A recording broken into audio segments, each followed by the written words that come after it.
welcome to the Wild Wild West podcast. My name is Richie Richey of the MHRT Network, and as of 7:30 every night now, the sun is going to come right into my face every time I sit here for the next little bit. So we're just going to have to deal with it. Over this way, to my right or left, depending on which way the screen is showing, because I never know if it's going to have me point the right direction or not on these things, is DZ representing his Los Angeles Chargers. And down below, we have Nabman repping the Las Vegas Raiders. Thank you all for joining us today. We are going to obviously be doing what just about every other podcast on planet Earth that follows and tracks the NFL is doing, quite literally. Look, you just have to sometimes own the moment, and this is certainly one of those times. We are going to be talking about the draft. Now, just to be clear, we are not talking about UDFAs this show. We are going to talk about them next show. So hold your comments on those. But if you do want to bring them up, obviously we're not going to turn down the comments there in the chat. Gentlemen, how are we doing? Really good. This is one of the most exciting times of the year, especially NFL terms. This is, every team is excited. Every fan base gets really excited draft time. And then after the draft and the UDFAs and rookie camp, we have that dead time where it feels like it's like forever until the season kicks off. Yeah, cricket time. And we start making up things to talk about, eventually. Yep, for sure. Hey, I'm doing great. Busier than a one-legged man standing on an ice patch. But I will tell you this. Buying a house, selling a house in states 5 hours apart from one another. Yeah, it's not easy. No. So I'm just glad I'm here at all, to be honest with you. Plus, new job, busy with that. So, but I'm just glad I'm here, and good to see you guys, man. I have a blast with you guys every time. Yeah, I think all three of our teams did a great job in this draft. I really do. But as busy as I've been, I had to focus on my own. So, Nav, sorry, real quick. Nav just described the employee of the month at the local IHOP. Yeah, that's me. Yeah. That's me, actually. I watched like a sicko. I watched this draft from rounds 1 through 6. Chargers didn't have a 7th round pick. And I was on Spaces on X doing it. And each team in our division, Broncos, Raiders, and Chiefs, got players that I loved. And I'm son of a B. So I felt like every team in the division did really well. All four teams filled the holes where they needed them. Yeah, some of the analysts were a little. Some of the big time analysts were a little rough with the Chargers, and we can get into that as the show goes on. But for me, I'm stoked how this draft went. I'm with you, Richie. Dude, we're all happy. We're ready to rock, man. Let her rip. So we're going to go ahead and obviously we're going to just quickly list each of our draft picks just for the benefit of the fans of the show who are here live and those that are watching us after the fact. But before we do jump into it, ladies and gentlemen, thank you all for joining. Appreciate the comments in the chat. If you can do us a huge favor, it really helps the show, helps us reach a lot more fans and allows more folks to come in here and make comments and have those interactions that we all enjoy, volleying back and forth in the comment section, which we do encourage, by the way. If you can go ahead and hit the thumbs up on each of the channels that are broadcasting the show live, it really does help everybody, everyone, literally everybody. And in addition, And in addition, if you can hit the little subscribe button, again, it also shows the Google and YouTube and all the other fun folks there in the analytics side that when you watch the show, people want to subscribe to those channels that are broadcasting it. Again, helps us all out a tremendous amount. And if you're watching us after the fact, go ahead and leave us a comment in terms of what you thought and what you'd like to talk about next, and we will do our best to respond back to those comments as soon as we can. For those of you live, though, you get the benefit of us trying to bring up your comments as frequently as we can throughout the show, so long as we're able to at least get through what we want to bring you this evening. So, on that note, let's get right into it. We're going to quickly go ahead and list each of our team's draft picks just one at a time, just to kind of get the names and the rounds and the pick numbers out there. And then we're going to just do a little bit of a roundtable, round by round, and talk about each of the draft picks in depth. It should come as no surprise that I have some rather critical things to say about my own team. That's pretty par for the course. Surprise. And we'll go from there. Let's get right into it. I will start with my Denver Broncos, and we'll throw it over to you, DZ, once I've done. And Nav, we'll close out. Since you started with the draft, you'll close out the show in terms of listing your players. Sure. Sounds about right. Yeah. All right. So Broncos had an interesting draft. We did not pick until round 3. I saw a stat. It's been since the 1970s, if I'm not mistaken, since a team has not had their first pick until round 3 in the NFL draft. Something to throw out there. In round 3, pick 66, Tyler Onyedum from Texas A&M. Round 4, pick 108 is Jonah Coleman, Washington running back. Pick number 4, round 4, pick 111, Cage Casey, tackle out of Boise State. Round 5, pick 152, Justin Jolly, aka Big Christmas, KC State tight end. Good nickname. Round 7, Miles Scott at pick 246, Casey out of Illinois. Round 7, pick 256, Dalen Bentley, tight end out of Utah. And round 7, pick 257, Mr. Irrelevant, Red Murdoch, linebacker, inside linebacker out of Buffalo. Those are my Denver Broncos picks in the 2026 NFL Draft. DZ, over to you. Alrighty. Let's see. Boom. So the Chargers started out this draft with only 5 picks, but actually ended up drafting 8 players. Round 1, number 22, Akeem Mesidor, edge out of Miami. Round 2, Huge. number 63, Jake Slaughter, center out of Florida. That's a controversial pick. We'll get into that later. Yep. No pick in round 3. The Chargers actually traded out of round 3. Doing what a lot of his fans wanted to do is gain more capital and more swings at bat. Round 4, number 105, Brennan Thompson, wide receiver out of Mississippi State.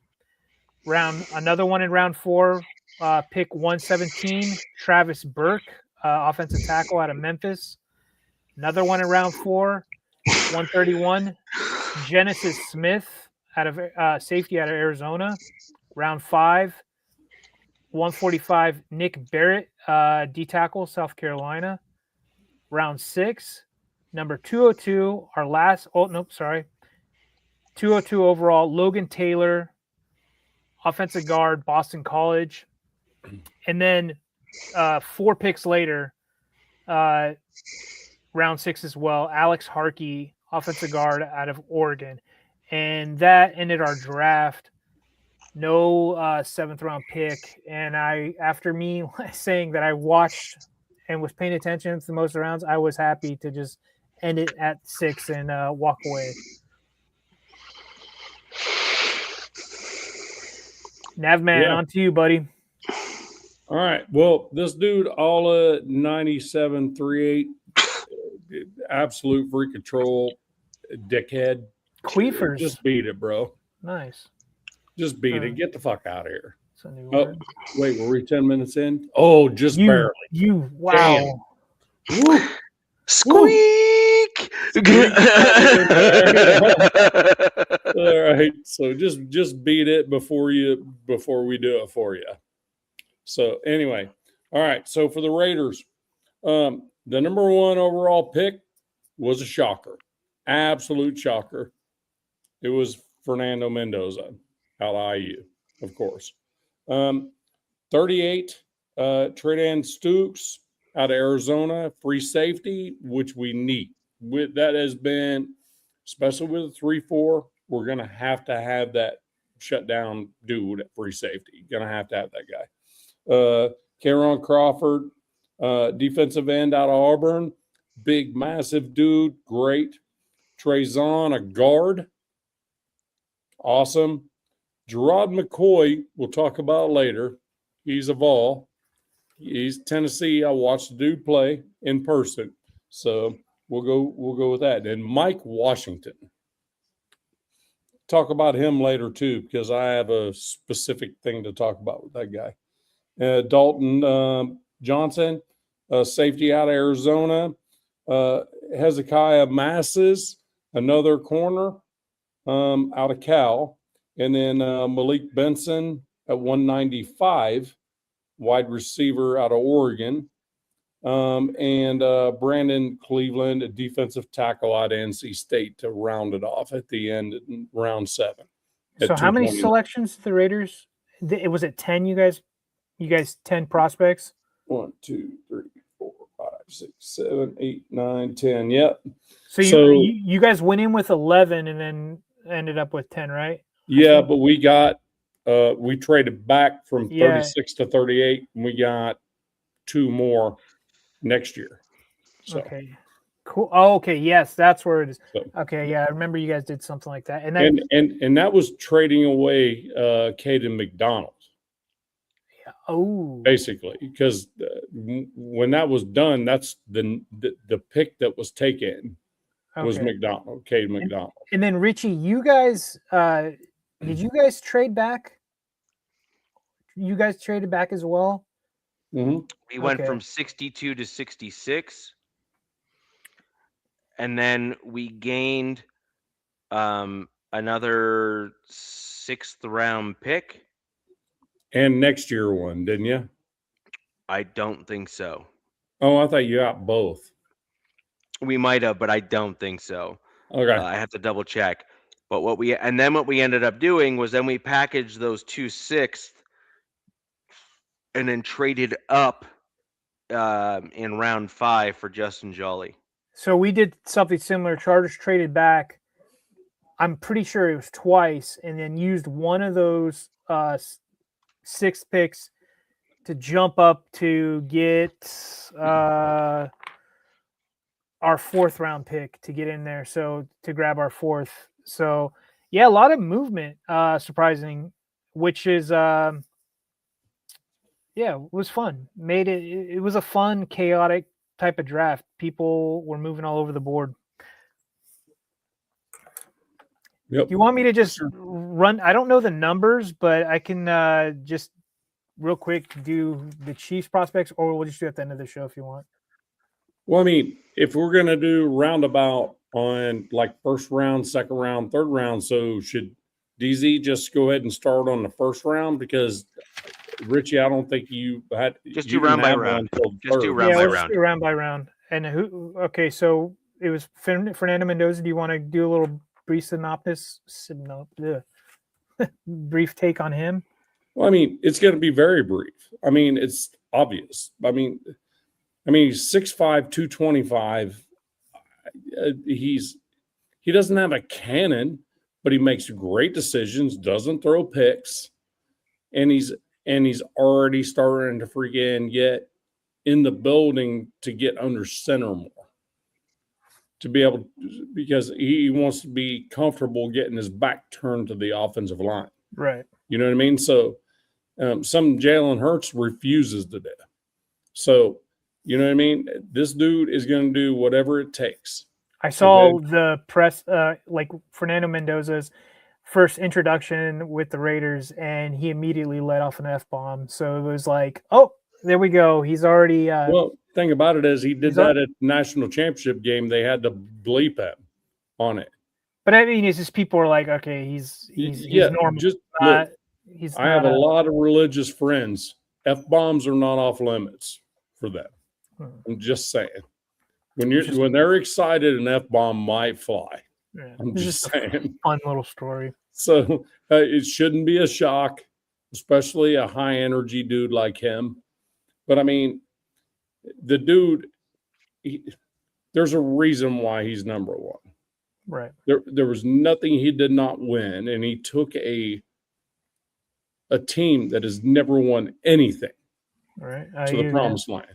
Kirk Cignetti, man, what a hell of a coach. Kirk Cignetti, if he was a little bit younger, he might be an NFL prospect coach. I just don't think he's willing to even do it. So you never know. But who's the next pick after the Raiders? The next pick would be 38 in a second. No. Oh no. We're gonna go round by round, right? Yeah. So that's the first. Okay. For Mendoza. All right. So next in our division would be, is it the Chiefs? That would be the Chiefs, right? I don't know what pick it is. Them at the end of the show. I was just going to throw the name. I'm not going to even talk about them. Just throw the name in there and then jump to. No, let's just go through the whole list at the end of the show, round by round. All right, so then it would be the Chargers, then, right, at 22. Yep. Okay, pick 22. My Chargers get Akeem Mesidor, the edge out of Miami, one of my guys. Great. I think I talked about him on previous shows. Yep. Like if we came away with any of these prospects, and he was one of them I mentioned, and this is one thing that, and we'll do this quick, but this is one thing that analysts and consensus big board people don't really take in for granted is team needs and team wants and how teams are constructed. They judge all these prospects and they're like, this is where this guy stands, this is where that guy stands, yada yada, right? But as fans, we know our teams, or we think we know our teams, and ultimately at the end of the day, we don't know the scouts and GM's big board, right? We don't know what's going on behind the scenes. But they got Akeem Mesidor. The knock on this guy will get out of the way. He's 25. He just turned 25 in April. That's pretty old being a prospect, first round guy. And that's probably why he slid. If he was 2 years younger, he would be a top 10 pick. But the reality of that is, for his position, it really doesn't matter that much. Well, he probably wasn't for everybody, right? He wasn't a prospect for every team. Like I wouldn't have saw the Raiders picking him, right? That wouldn't have been because they're more about building, right? They want to get, super young. They want to get a lot younger, right? Yeah. Just on that note though, since you're talking about age, there's a lot of talk in Broncos country right now about Von Miller potentially returning to the Broncos right now. Like it is everywhere.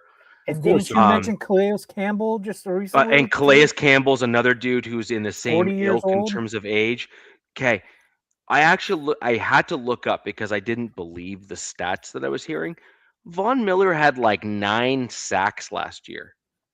I did not pay attention to him. I didn't even realize that. Dude, I knew Bosa was there too. He's 37 years old. Yeah. He was a freak though. Everybody knew he was a freak. Like, wasn't one of his things like chasing chickens? Like dude, that's just like freak stuff. Well, Rocky Balboa stuff. Wasn't it ducks?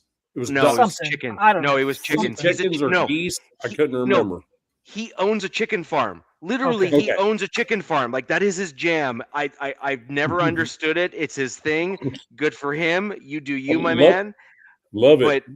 But it's an interest, and he picked up on that in college from one of his college professors, and he just like fell in love with like chicken farming.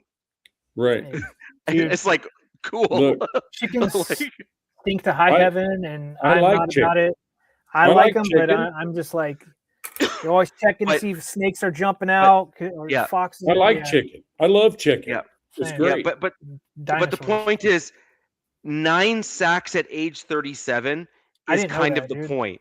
And so if your dude's at 25, like I'm sorry, if he can even come even modestly close to that in his 30s, Vaughn's who cares? Special, though, That's man. fine. Sure. I'm not going to compare him to Vaughn, but I get what you're saying age-wise. But Von Miller did way more than that. He's like a Max Crosby type of guy. Well, he gets the sacks. and he also chases down plays from behind. He doesn't give up on plays. You just said something. You just said something. The one thing about yes, that's why I said Rocky Balboa. Good job, Matt. But you said something, Nav. Max Crosby. Max Crosby is a big fan of Mesidor, and Mesidor has something. Mesidor is being compared to Max in certain aspects of the motor. He's a high motor guy. Right. He just does. His motor does not shut off. This guy's got a really fun story. He's Canadian. He's actually the highest draft pick from a Canadian-born player like ever at 22 is Akeem Mesidor. He came over his senior year to one of those schools. I think it was something International Atlantic or something in Florida, and it's like a boarding school for sports. And that's FIU. One of those schools. It's on Wikipedia somewhere. Let's see. It was Clearwater Academy International. Yeah. So that's where he came over. He had the ACC's best in sacks last year at 12.5 sacks. He was number 4 in pressures in all of college football last season. He did have a great partner in Ruben Bain, right? Ruben Bain's a stud. So I think Mesidor's better than Bain. He has better stats, but Bain got picked just due to his age. And Bain's a lot younger. I think Bain's a problem. Oh, he's gonna be a problem. Mesidor, another reason he's probably hold on real quick. Go ahead. DZ. One thing to know about Mesidor, I didn't realize where he grew up. Okay. He grew up in Ottawa, Ontario, which is the capital of Canada. Okay. Okay. Super important. Dirt poor too, by the way. Ottawa is balls cold in the winter. And I mean like it is like wicked cold. So I would not be surprised if you see that dude out in like winter games when like the rest of the team is in like parkas. He'll be out in shorts. Well, he just I love what my team does is the Charters put out great social media content. Everybody knows this. And they've did this stuff with Mesidor. He obviously he spent a lot of time in Florida. He actually liked LA's weather a lot better because it gets cooler. You know, the temperature drops. He loves wearing hoodies. He likes the cold weather, which is surprising that he played in Miami. I mean, he did start out at WVU, West Virginia. I'm going to get on his knocks. He's 6'3", 259, so he kind of lacks that like elite length for edges. You want your edges to be like 6'4", 6'5". So he's a little smaller, not much. You know, we're gonna but he's got the get off though. Yeah, that's the thing. All that freaking weight with that kind of get off though, that's like. Whew. And then he did have a couple seasons ago. He had 2 foot surgeries on both. He popped some ligaments in each foot, which I don't know anything about that. Dig into it. There's a lot of guys who've dug into that stuff. And he started out edge, then he moved inside to D tackle, and then he's got back out to edge. And he needed to lose weight, so he swims a mile in a pool every day. So he dropped like crazy amount of weight just by swimming. He was the number 3 edge in true pass set win rate among combine edges at 36.6. The number 1 guy was one of our UDFAs we picked up. So I'm pretty stoked in that. We'll be talking another show. I'm stoked about this guy. He's ready to go. He's not going to have to start. That's the thing. It's Khalil Mack and Thule are our starters on the edge. This guy is a rotational guy coming in because we lost Odafe Owe to the Commanders for $100 million. And this guy's going to come in and we can hope that he picks up where Odafe left off. But all I'm saying is Mesidor, I thought that dude was a better player overall than Bain ever, to be honest with you. because you don't have the drama to deal with. It's just, I think it's his age is scaring a lot of people, man. I It's get it. 25 And- is and to your benefit. To Yeah. your benefit. And you know what? Right now, the Chargers want to win, right? It's just win now. We're not trying to we don't have a rookie quarterback anymore. Justin Herbert's going into his 7th season. Like Right. you need to, We need to crap roll or get off right the now. pot, right? You know what I We mean? need to go right now. And he's polished. And one thing before we move on to the next prospect, the thing that's fun about this guy, since he started out as a D tackle, is that he can rush inside against guards, and he does a damn good job at it. And it's pretty cool. I'm stoked on him. Yeah, we'll see, man. Because the Chargers could have gone with edge or guard, and Vega Olane, or I can't say his name, but the guy that went to the freaking Ravens. It looked for a second that he was going to slide. Mm-hmm. Vega, the Penn State dude. Right. Ultimately, he didn't, and he went to the Ravens. But yeah, so I think that was the next big pick. But yeah, man, stoked. Next round, next pick. So the second round, Richie has to relax again. So we'll talk about the free safety. The free safety the Raiders picked up in that draft out of Arizona, Tredan Stukes. So Stukes, 4.33 40. 10 games only. He was hurt the first 2 games of the season last year. 10 games, he had 4 picks, 6 passes deflected, and he was targeted 12% of the time. Wow. Last year. 24 solo tackles in the process as a free safety. To me, and he's 6. They say, so I wrote it down exactly as they put his stats in there. So he's 6 feet 5/8 of 1 inch. So he's like 6 feet and a half of an inch. So, but he's 190 pounds. So the dude can tackle. He can blast you, and he can take you across the field as well. So in a 3-4 defense, having a free safety like that is a shutdown guy in the mid part of the field is absolutely something we had to have. And I think real quick, did both the safeties from Arizona? Yes, I think we got both of them. Yeah, we did. Wow, that's crazy. So, Okay.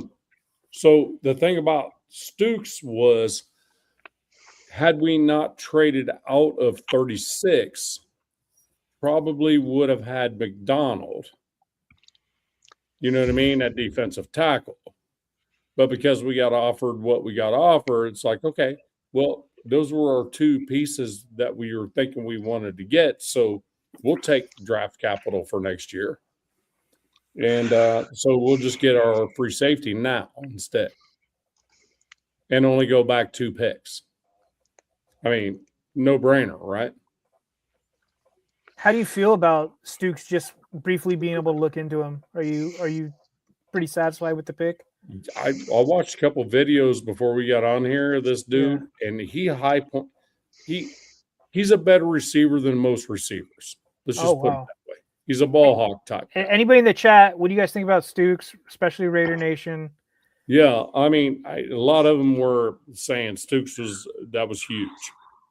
I mean, several awards for. He only played in 10 games out of 12, and several awards for, best corner in their conference and that type of stuff, and all this other stuff. So, I mean, yeah, I'm Gage. I'm with you. I'm excited too, dude. That dude.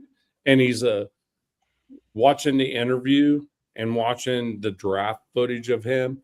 He is not a loud dude. He is a quiet, hardworking dude. You know what I mean? He's not out there being flashy. He just wants to go to work and be a badass. So I love it. Absolutely love that pick. So back to you, DZ, because Richie's dying over here. He's like, can't wait till we get to the third here. All right, I'll get through this now. Round 2, pick 63. The Chargers select, which I mean, I'm on a space with, Charger fans on X, like, we're like, this is a guard, right? We're picking a guard. We're getting a guard. We're getting a guard. And we're watching all the guards fly off the board. And there was a few left. I think Zune, the guys you ended up with, Yep. Pregnon was there. Pregnon was sliding. I don't think Pregnon got picked till like the 3rd round or something. And the Chargers pick surprised all of us. It was Jake Slaughter, the center out of Florida. And that was my guy. That was my guy. So he wasn't on my. As soon as I saw that pick, I'm like, oh, Richie's pissed. So he wasn't on the fan base's radar because we picked up Tyler Biotish as our center, right? So we're like, and then we're thinking, wait a second, we don't really have a backup center. But then we're like, we need a guard. Like, this is a 2nd round pick. And he started digging in. Sean Merriman made the call, and he's like, guard Jake Slaughter, right? Like, he did the guard thing. And we're like, wait a second, you dig into this. He's never played guard in 5 years. And they had him do guard snaps at the Senior Bowl. And Lane, well done, sir. Nice. I don't even know how you have any favorites. I don't. Anyways, they had him do some guard stuff, and it didn't go well. But then you start digging into this guy. There's a lot of stuff on him from last year. There's a lot of stuff on him this year.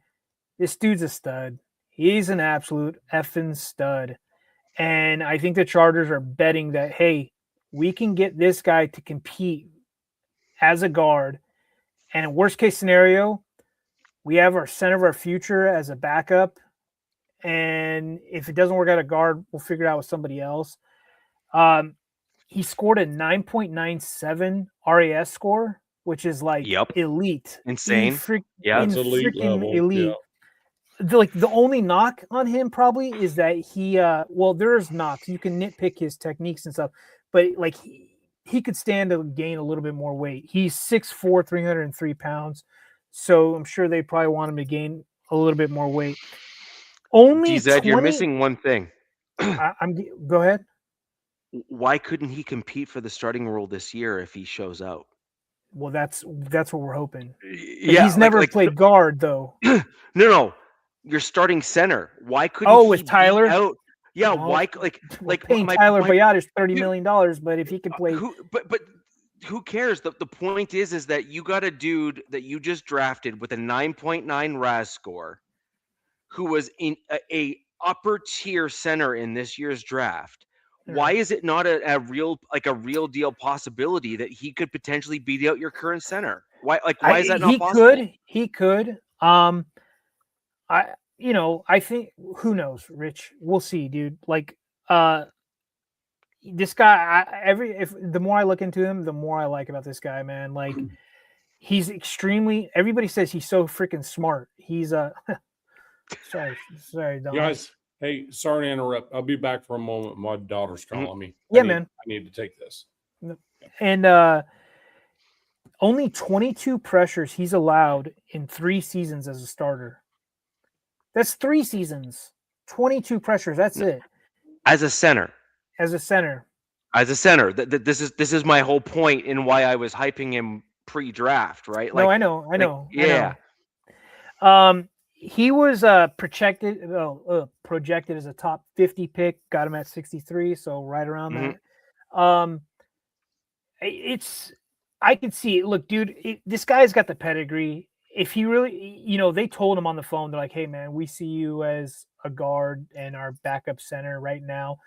I got a feeling he's going to be the center of the future, but they're going to let Biotish probably do that. Who knows, Richie? I'm stoked on it, but it was very puzzling for Charger fans to say, why didn't you just get an effing guard right now? And I think Bradley Bozeman gave the fan base and this front office so much effing PTSD that they're like, we're getting another center.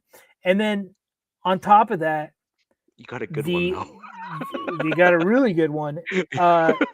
They stole it from the Ravens. They stole them from the Ravens. The Ravens, I guess, were like immediately called or texted Ortiz, our GM, and we're like, dude, you got our guy. You know, kind of thing. Right? There's like, so it was a little bit of keep away, right? Like people would be like, well, he was kind of a reach. And the thing is, there's a theme to this Chargers regime, and there's a theme to this draft, especially in the offensive line and D line, is versatility. If he could play guard, he's going to be a guard and center, right? And I think I said this on this show, if not to others, especially in my Charger community. I was like, I don't see the Chargers drafting a guard at all. They are drafting tackles to convert to guard or vice versa. And that's exactly what they've done in this draft. They have not drafted one single pure guard. And look, it could be to their own demise. We will see how it plays out.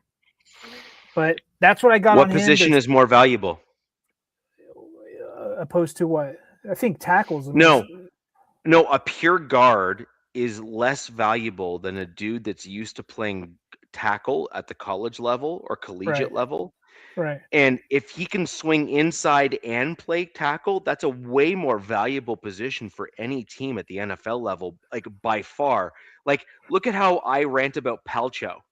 Right.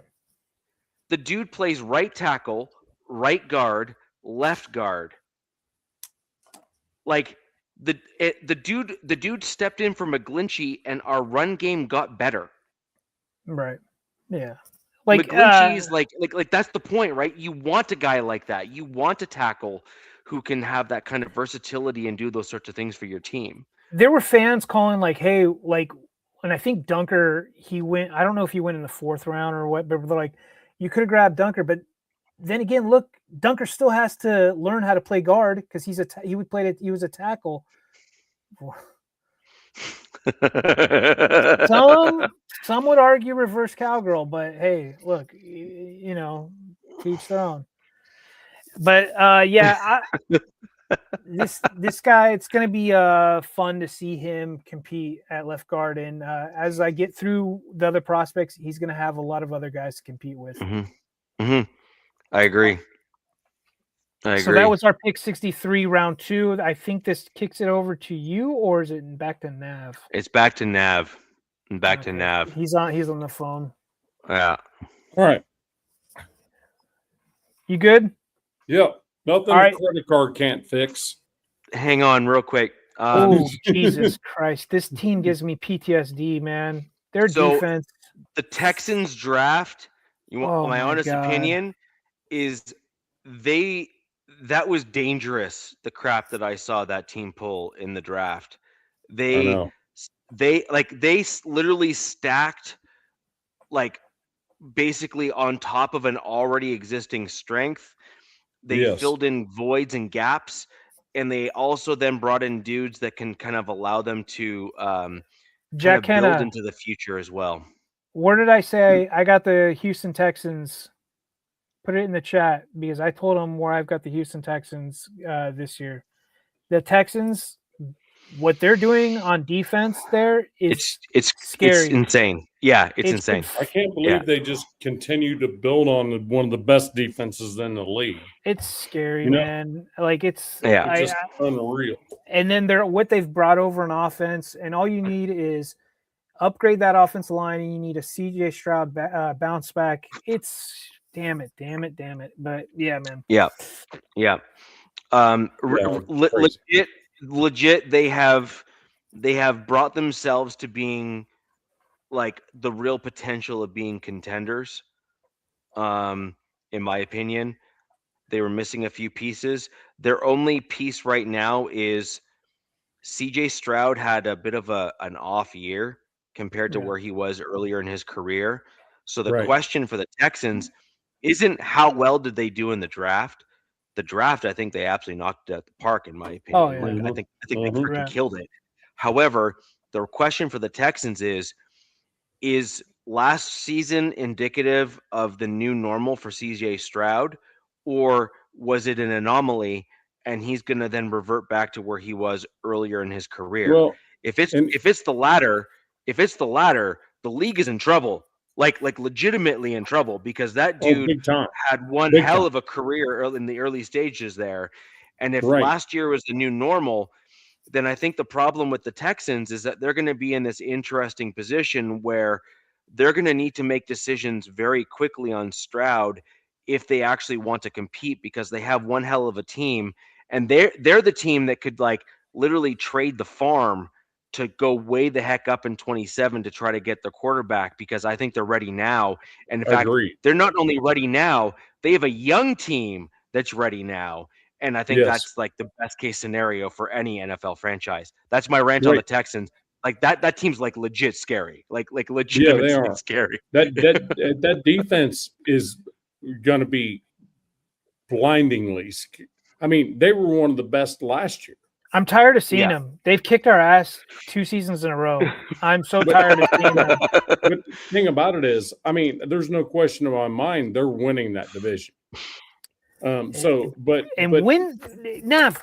hell AFC South all of a sudden is like, you're like, oh wow, they're pretty damn good all of a yeah, sudden. they are pretty good. AFC South all pretty good all of a sudden. Remember, they used to be But peons, here's right? the thing. Forever. Here's the thing, though. We also got to remember Tank Dell freaking was out damn near the entire season. Most of his weapons were out the entire season. You know what I mean? Nico Collins is so good too. God, Nico Collins. Whew. Nico Collins, but the thing They about got it it. is They brought in they're out. They got they're Knuckles out most of the season. They're going to have those dudes back. Yeah, I think they're going to be patient with Tank Dell this year. They're going to let him come back slowly, which is smart. And they got Montgomery down there now too from exactly Detroit. Wow. Yeah. Yeah. So I mean, yeah, I agree with you. That is a dangerous team. A dangerous team, especially after this draft. No question. I agree. Sorry, I wanted to address the question before you took off on your second round pick for the Raiders.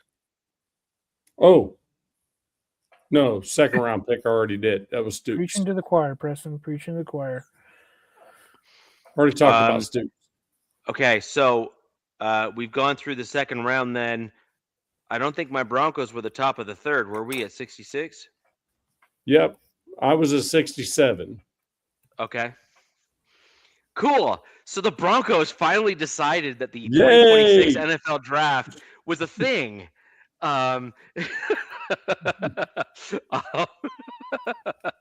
So,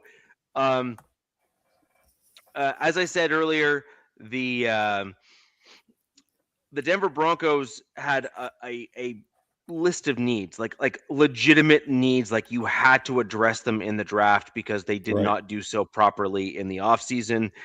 And the Broncos actually, if I'm going to be honest, also has a similar list of actual required needs in the 2027 draft. But we'll talk about that later in some other shows. So this is really an interesting scenario for my Denver Broncos. But at this stage here, we are literally building out depth and we are building out strengths, like stacking strengths at this point on the roster, and filling in gaps that we let go because we had enough guys to fill in the gaps and we just needed to plug a couple of like open holes on the roster. So the interior, this is Tyler Onyedum, pick 66 for my Denver Broncos. He is he's quite the athletic freak, actually, when you watch him on tape. He is basically what I was saying, the two options that my Broncos were going to go down. We were either going to go for the John Franklin Myers replacement, the lighter weight, faster twitch, interior defensive lineman, kind of like what you would typically see from like a defensive end style, Yep. like in terms of that type of mold, or you were going to try to go for like a bigger aggressor in the middle to kind of replace your DJ Jones style, get a guy kind of at like the 310, 320 range kind of deal. And the Denver Broncos went with the John Franklin Myers style of defensive end / defensive tackle. So they stuck with their MO. They went with their MO. They went with their MO. And he's got some super interesting traits. He's got some fast twitch. He's got a combination of strength and speed. He's been able to have an incredible success in the college level in certain areas. Very much reminds me of John Franklin Myers. But the benefit of someone like him is he's coming into a very good, as in better than very good defensive line. I can't see you or the sheet, Nav. You just disappeared when you put it in front of you. But when you look at the way he plays the game and the team that he's coming into, he's got dudes that will help elevate him, like a Zach Allen. He's got other dudes that will help elevate him on the team already, like a DJ Jones. Guys that are veterans that are not necessarily worried about losing their jobs. They got long-term contracts with the team. They've already been paid. So the next thing for these guys at the NFL level is to building a legacy. And if this guy can be the legacy that they leave behind, then that speaks volumes to their character at the NFL level. And that's what they're concerned about at this point for most of them. And the other point is they want to win a Super Bowl. This guy's got long arms, Richie. 34. Yes. Dude, they call it. I haven't looked at him, but I know they say vicious, and he's got a spin move. He is. Now, the one knock on him is that he was never meant to go that high. However, this is the big caveat here. Anyone that's pointing at the Denver Broncos for reaching for him as a player in the NFL draft, we need to start looking at some context. In this year's NFL draft, if you look at what happened in round 1 and you look at what happened in round 2, the defensive linemen were stacked in the early part of that draft. Same with the offensive linemen, offensive tackles, defensive linemen. All of the big trench dudes were stacked in the early portions of this year's draft. So guys like Proctor and what have you that were meant to be drafted in the like mid second round or early third round, some of those dudes were taken in the latter and mid part of the first. Yeah. It was just right. It was insane. And so what we saw in this year's draft was a lot of these NFL GMs and NFL teams take note of what has been winning lately in the NFL, and they've been picking on like these guys are what's winning games for teams. They're the guys that are allowing these teams to get to the Super Bowl. These guys are the ones that are making $20 and $30 million a year now. And if I get this dude on a young rookie contract for a total of $30 million or less when he's on our team as a rookie on a rookie deal, then we've just won, right? Like if we get production out of this guy for a pittance of what he would otherwise make on a contract, then the answer is always yes. And I think that you're going to see more and more of that as the draft years keep going on, where these interior linemen and the offensive line that are winning games for teams, they're all going to be stacked in the early stages of the draft. And frankly, DZ, I think you mentioned it about not factoring in team needs and things like that. I want to add to your comments from earlier.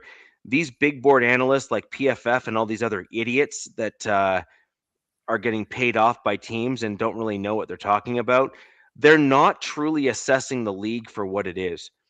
The league over the last 5 to 10 years has turned into who wins the trenches and who has a competent quarterback.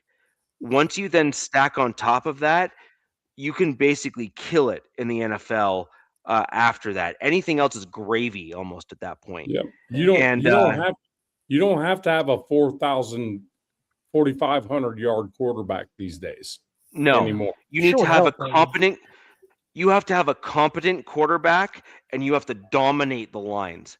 And what the GMs in this year's draft showed you is that every GM, and I mean every GM, pretty much showed that they understand the assignment. They drafted offensive line and they drafted defensive line. And they drafted edge because that's allowing you to get to the quarterback to stop the play on the field.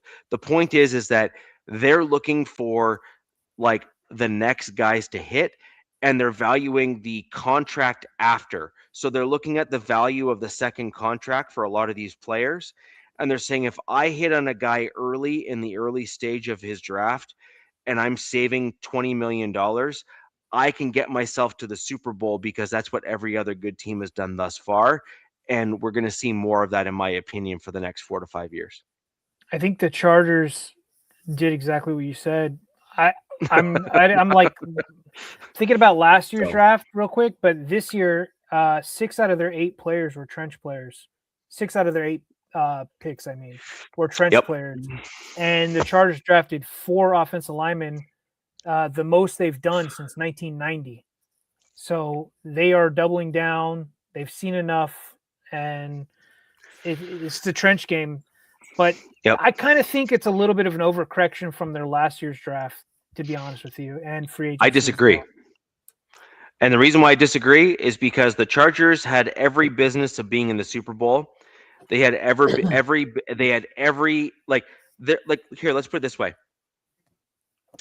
If the Chargers did not have the injuries that they did on your offensive line, there is no reason why the Chargers should not have been first in the AFC West. I mean, yeah, it's a year-to-year league. They went 5-1 last year in the division. They had horrible injuries in the offensive line, and then a piss-poor offensive scheme. Yeah, but that's the point. Is that you would have gotten into the playoffs because your lines, and you had coaching that were able to coach those lines up to maximize their ability.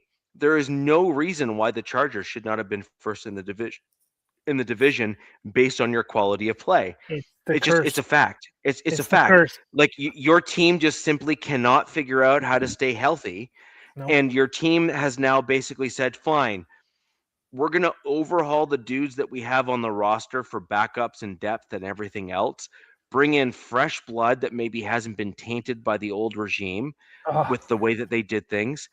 And look, I'm right. That's what, that's why you're laughing. I'm laughing. And you're hoping that an overhaul and a refresh is going to then bring you guys over the finish line.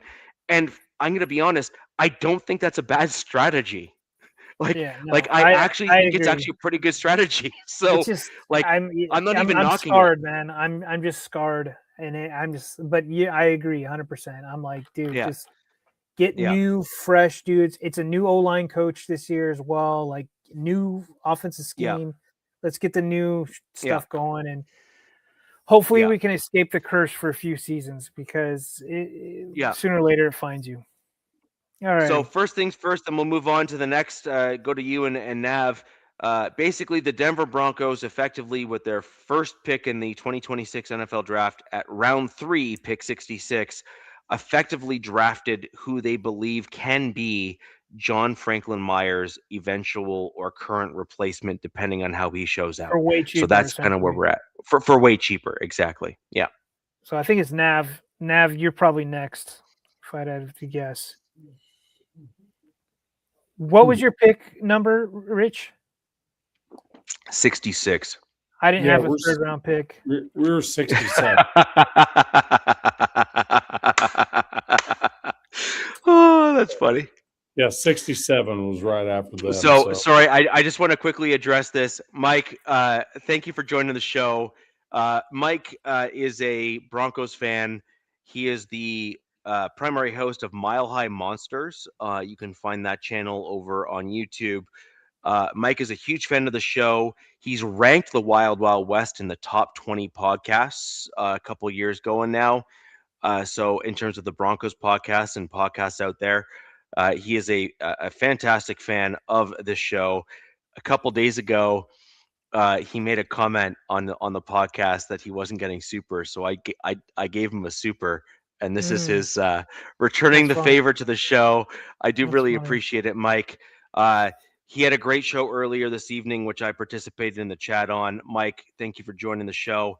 And if you have any comments or questions, leave them down below. We'll bring them up as the show It's goes kind on. of a shame that like all these it happens with all the Charger content creators. It's like it's all supers now. It's like Yeah. if you want to get heard, you better have a super, or they're not gonna acknowledge you. And it just it sucks. That's the way it's gotten. Yeah. So, anyways, as we do with everyone on the show, we do try to give obviously some priority to those that did give the supers, but we do like to give some content to some showtime, rather, even to those just fans of the show, because the whole point here is we want to grow the show, get out to as many people as we possibly can, and we want to thank you all for joining us live. Mike, I do appreciate it, man. Thank you. And I promise I will join the Mile High Monsters at some point live. I just don't know if your fan base is quite ready for me. I'm a unique cat within Broncos country. So let's go. No, he's Mike McCarthy. He's the head coach of the Steelers.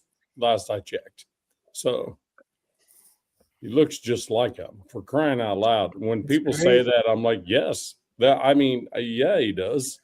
I mean, I'm not lying about it. So my dad got that too, by the way. So can I talk about number 67? Yes, go please. for it. Okay. Yes, so number 67, Kieran Crawford, is one I had to dig into pretty heavy on. So he's a defensive end from Auburn. And he's a monster of a human being. So my notes are right here. And I do this on paper, guys. I don't do iPod notes and shit. No, rock and roll, man. Do your thing. The dude's 6'4", 253, which seems about right for defensive end. But yeah, that seems like a perfect size, to be honest. Right. But the thing about it is, I don't think he really is an edge. So he's unpolished. Yeah. Unpolished. The dude didn't play football till his senior year in high school. He was an all-state basketball player before that. So, when I'm watching video of him, he's just twitchy as hell for his size. Yeah, I'm seeing his strengths, Nav. Pretty good stuff. It's he's more of a stand-up linebacker pass rusher than he is an edge, to be honest with you. You know what I mean? And in a 3-4, he can be that guy. Dude, he's got a 79-inch wingspan. Oh my God. He's massive, dude. Wow. He's a massive human. And what really got me was a couple of videos where I watched him chase down a ball carrier from the other side of the field. His pursuit of the ball is next level, unreal. I was like, oh my God, this dude chases down running backs in the open field. As a dude that size that can chase down running backs in the open field, it blows my mind. So, let's see. Eventually, he could be an edge, but he needs to figure out how not to get locked up by offensive linemen. So the couple of videos I watched, he would go up to try to go after a quarterback, and once he got locked up with a tackle or a guard, it was over. He couldn't disengage. So he needs to work on his hands then. He just needs to work on his hands. Yeah. So he needs to either that, or he needs to kind of put a running back mindset in his mind when he's going after the quarterback. You know what I mean? Right. Hit the hole. You know what I mean? Well, he's got some great teachers over there in Vegas to help him out. He's some of his strength I was like just reading about is Well, relentless motor. Who does that remind you of, right? You know? So in the combine, he did 40 reps at 225. Wow. Yeah. Damn. So being he was 6'4" too, benching that 40 reps. second best. Holy crap. See, Dude, this is this I like this comment.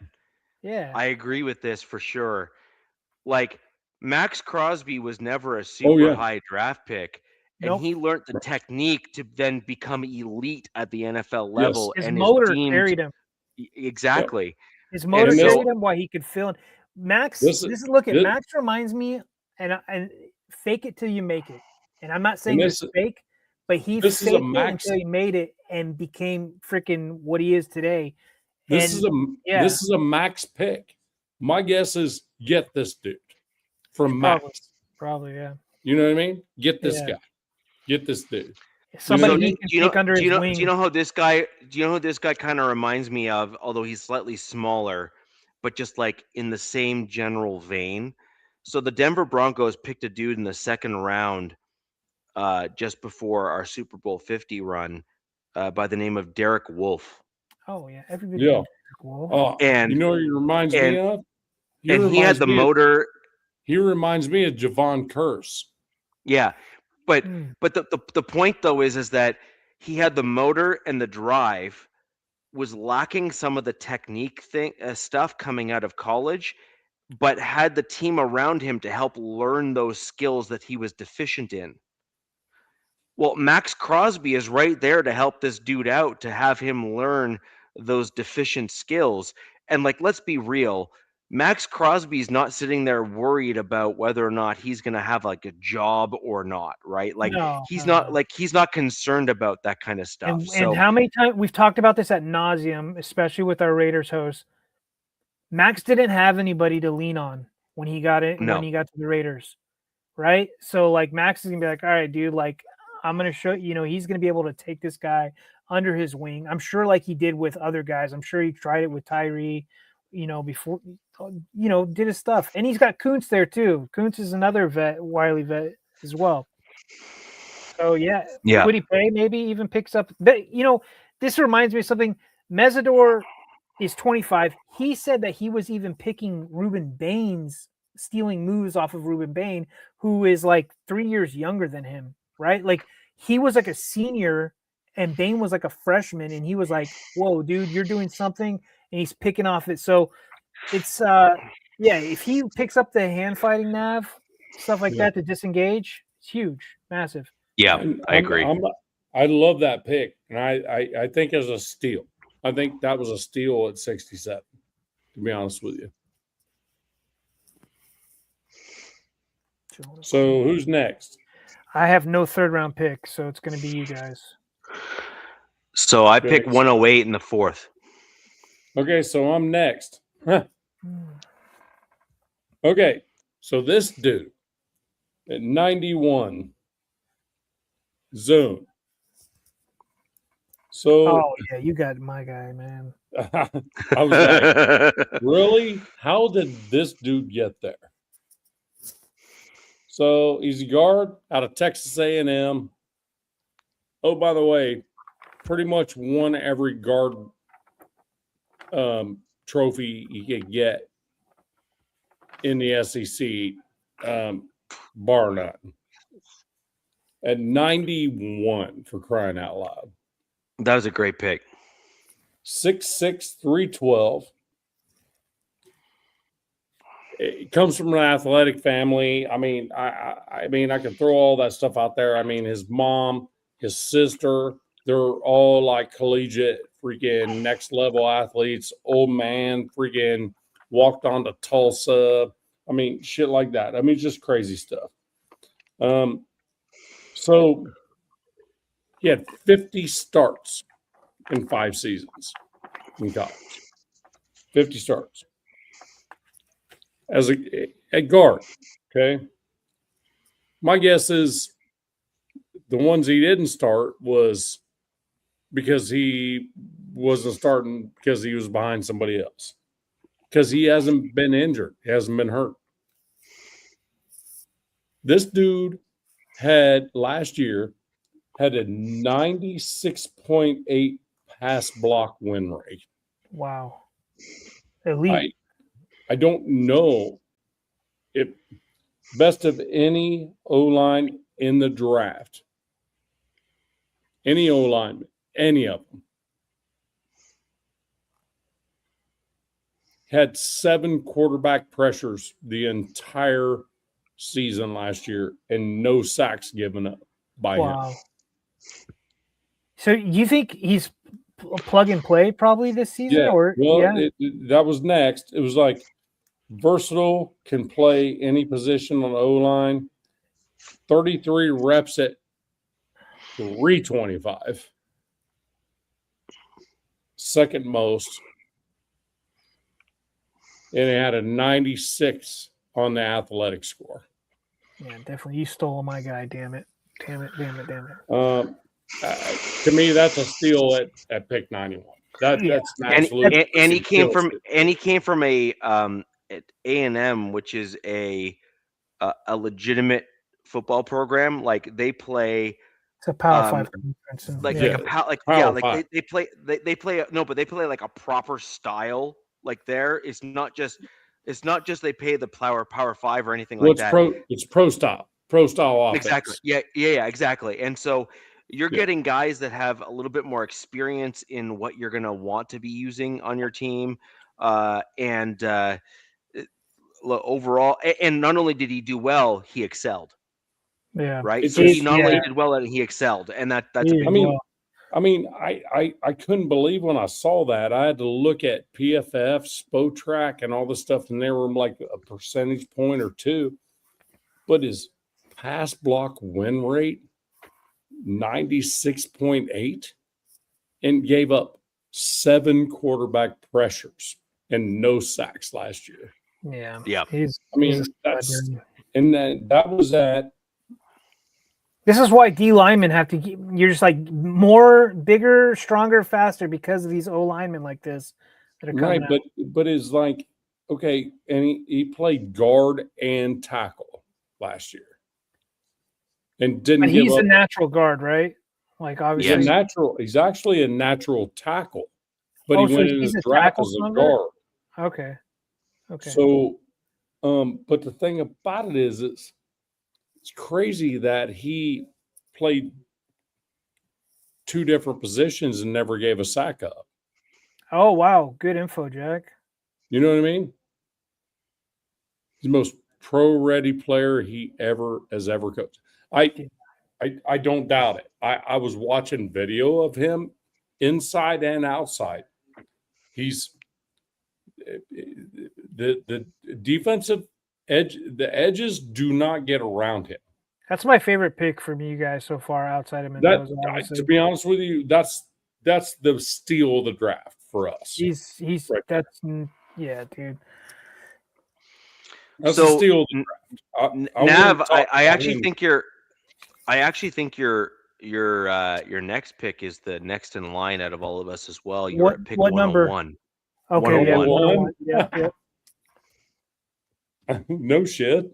Okay. So yeah, I had to turn my paper over. Hold on. Don't worry, I got paper too, doing the same thing. Mm-hmm. I got like 3. Right. So this is Jermon McCoy. Okay. Corner. Jesus Christ. Yep. Let me explain to you something. So I lived in Tennessee since 2018. I watched this dude play for Tennessee. They just would not throw at him. If you did, you were getting picked off. It was that simple. So he's 6'1" and about 193, and he is a shutdown corner, an absolute shutdown corner. He's a ball hawk stud.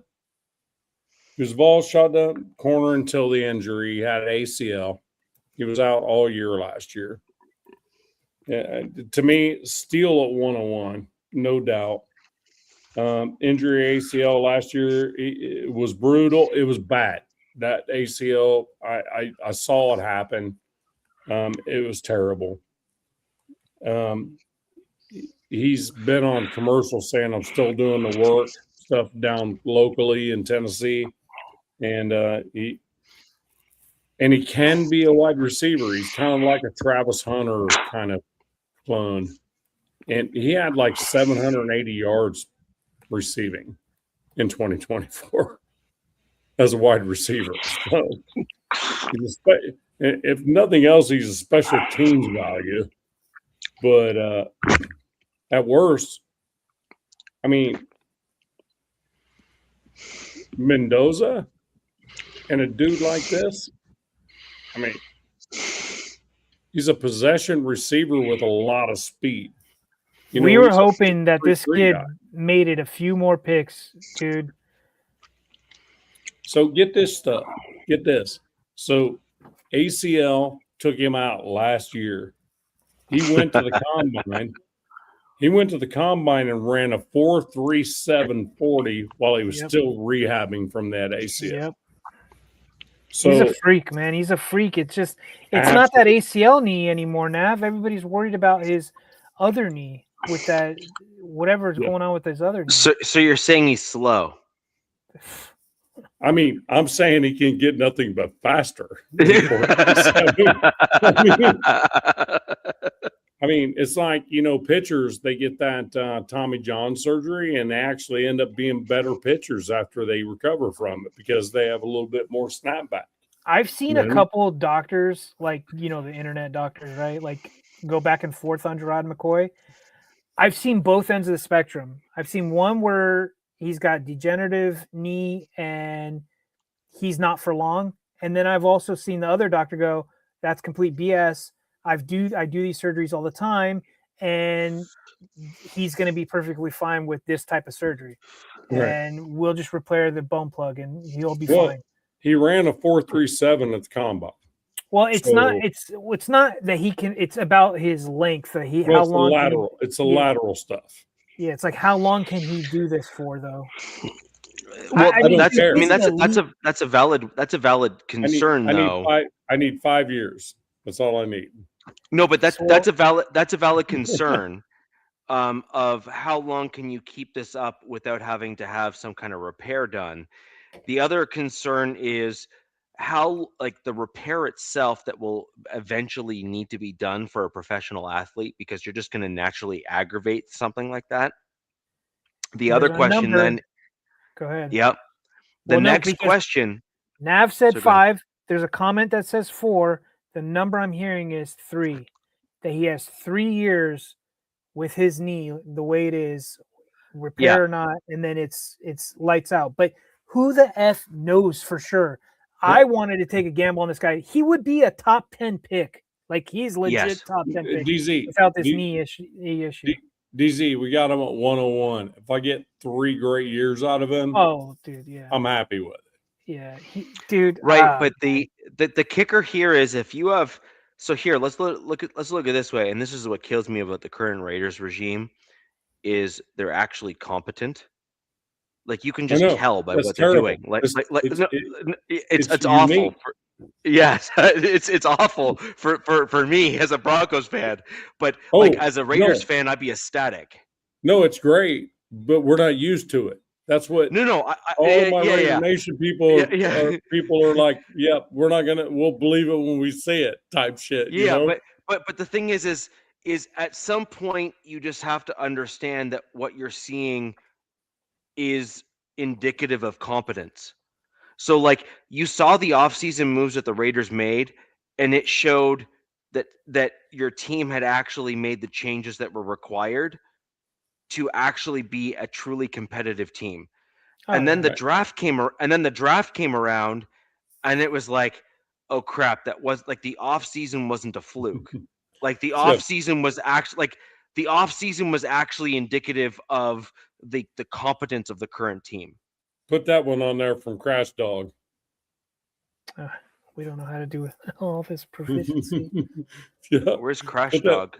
It's LA Crash Dog. That's so he just said what I You say don't all the even know how to time. deal with all this proficiency. Right. But this is the point. This is the point, though, right? Is that I'm looking at your off season before the draft, and we made DZ and I have made multiple comments on this show.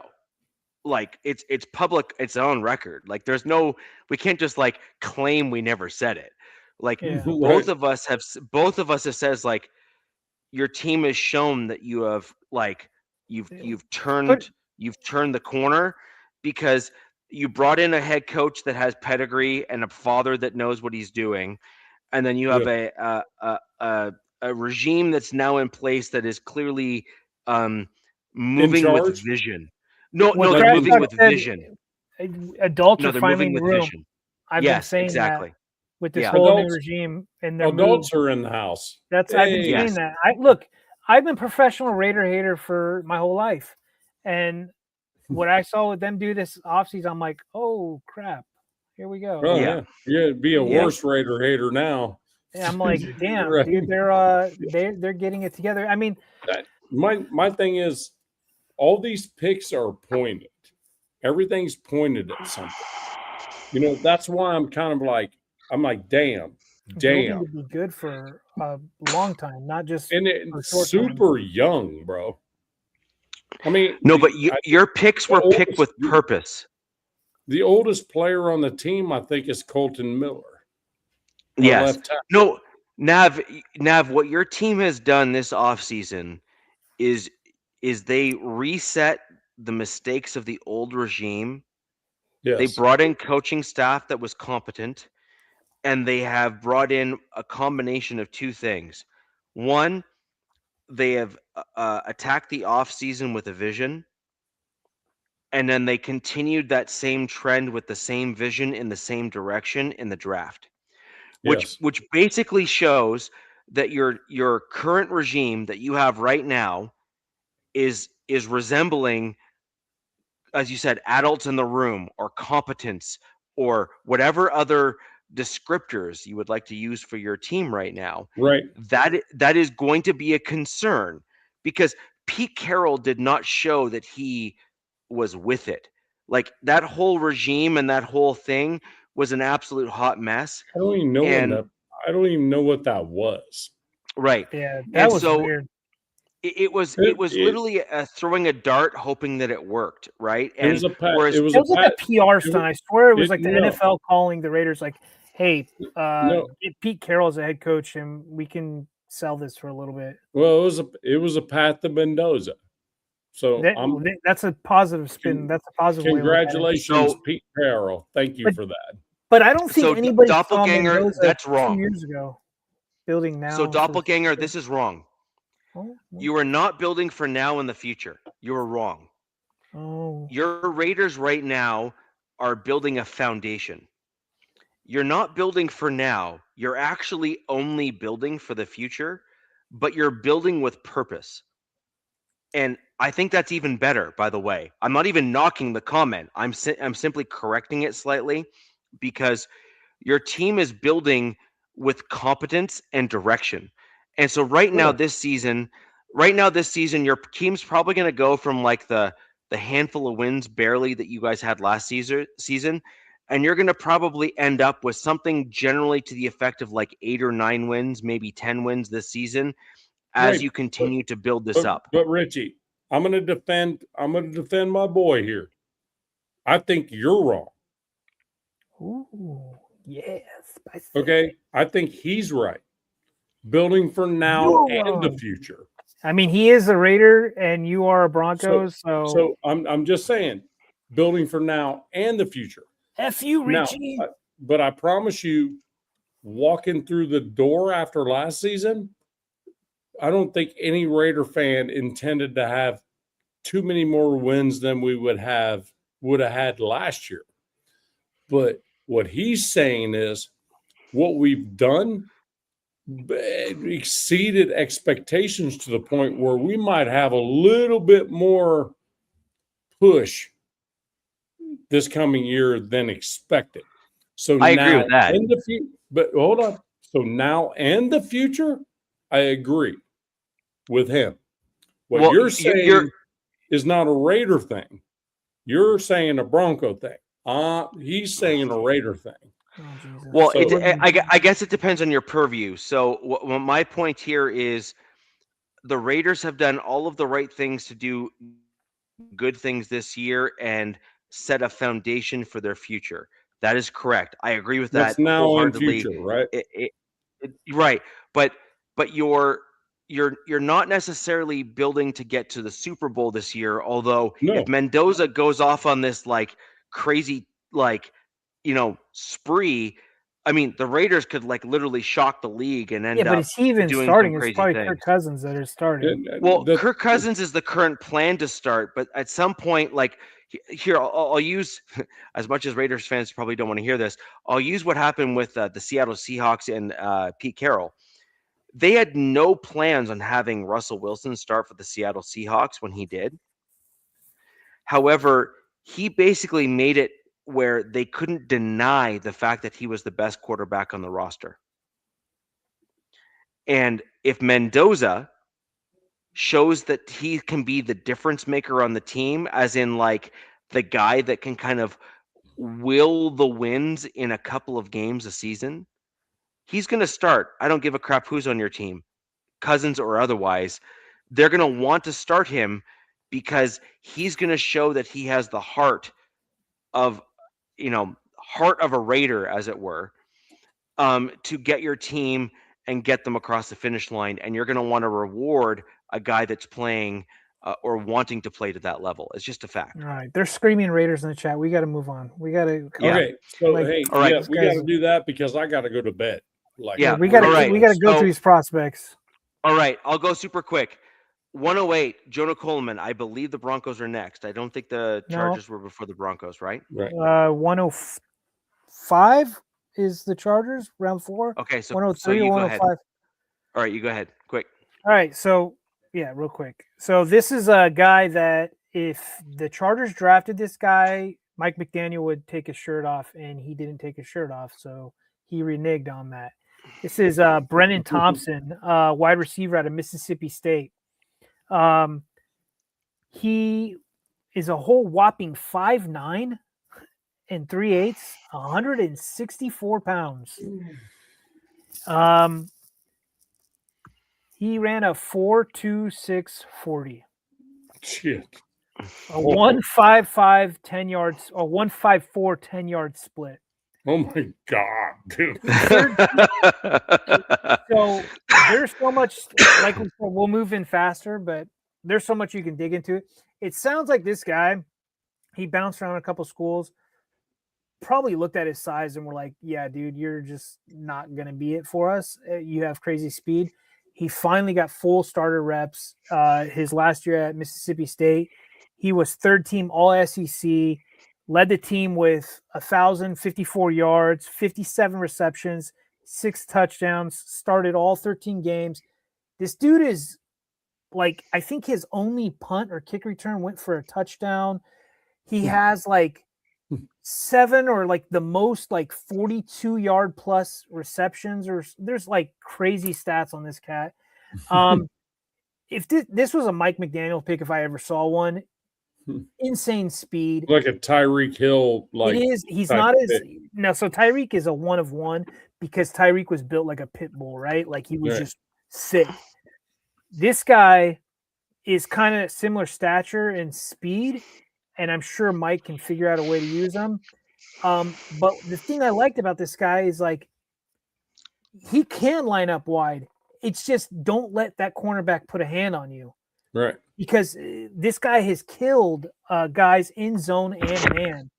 I feel like if you could, with this guy, if you're a cornerback, if you're the defensive coordinator, you're like, look, dude, go up to that guy and shove him, because if you don't get a hand on him, he's gone and you're not catching him. Right. And that's what I saw from all the highlights I saw with this guy.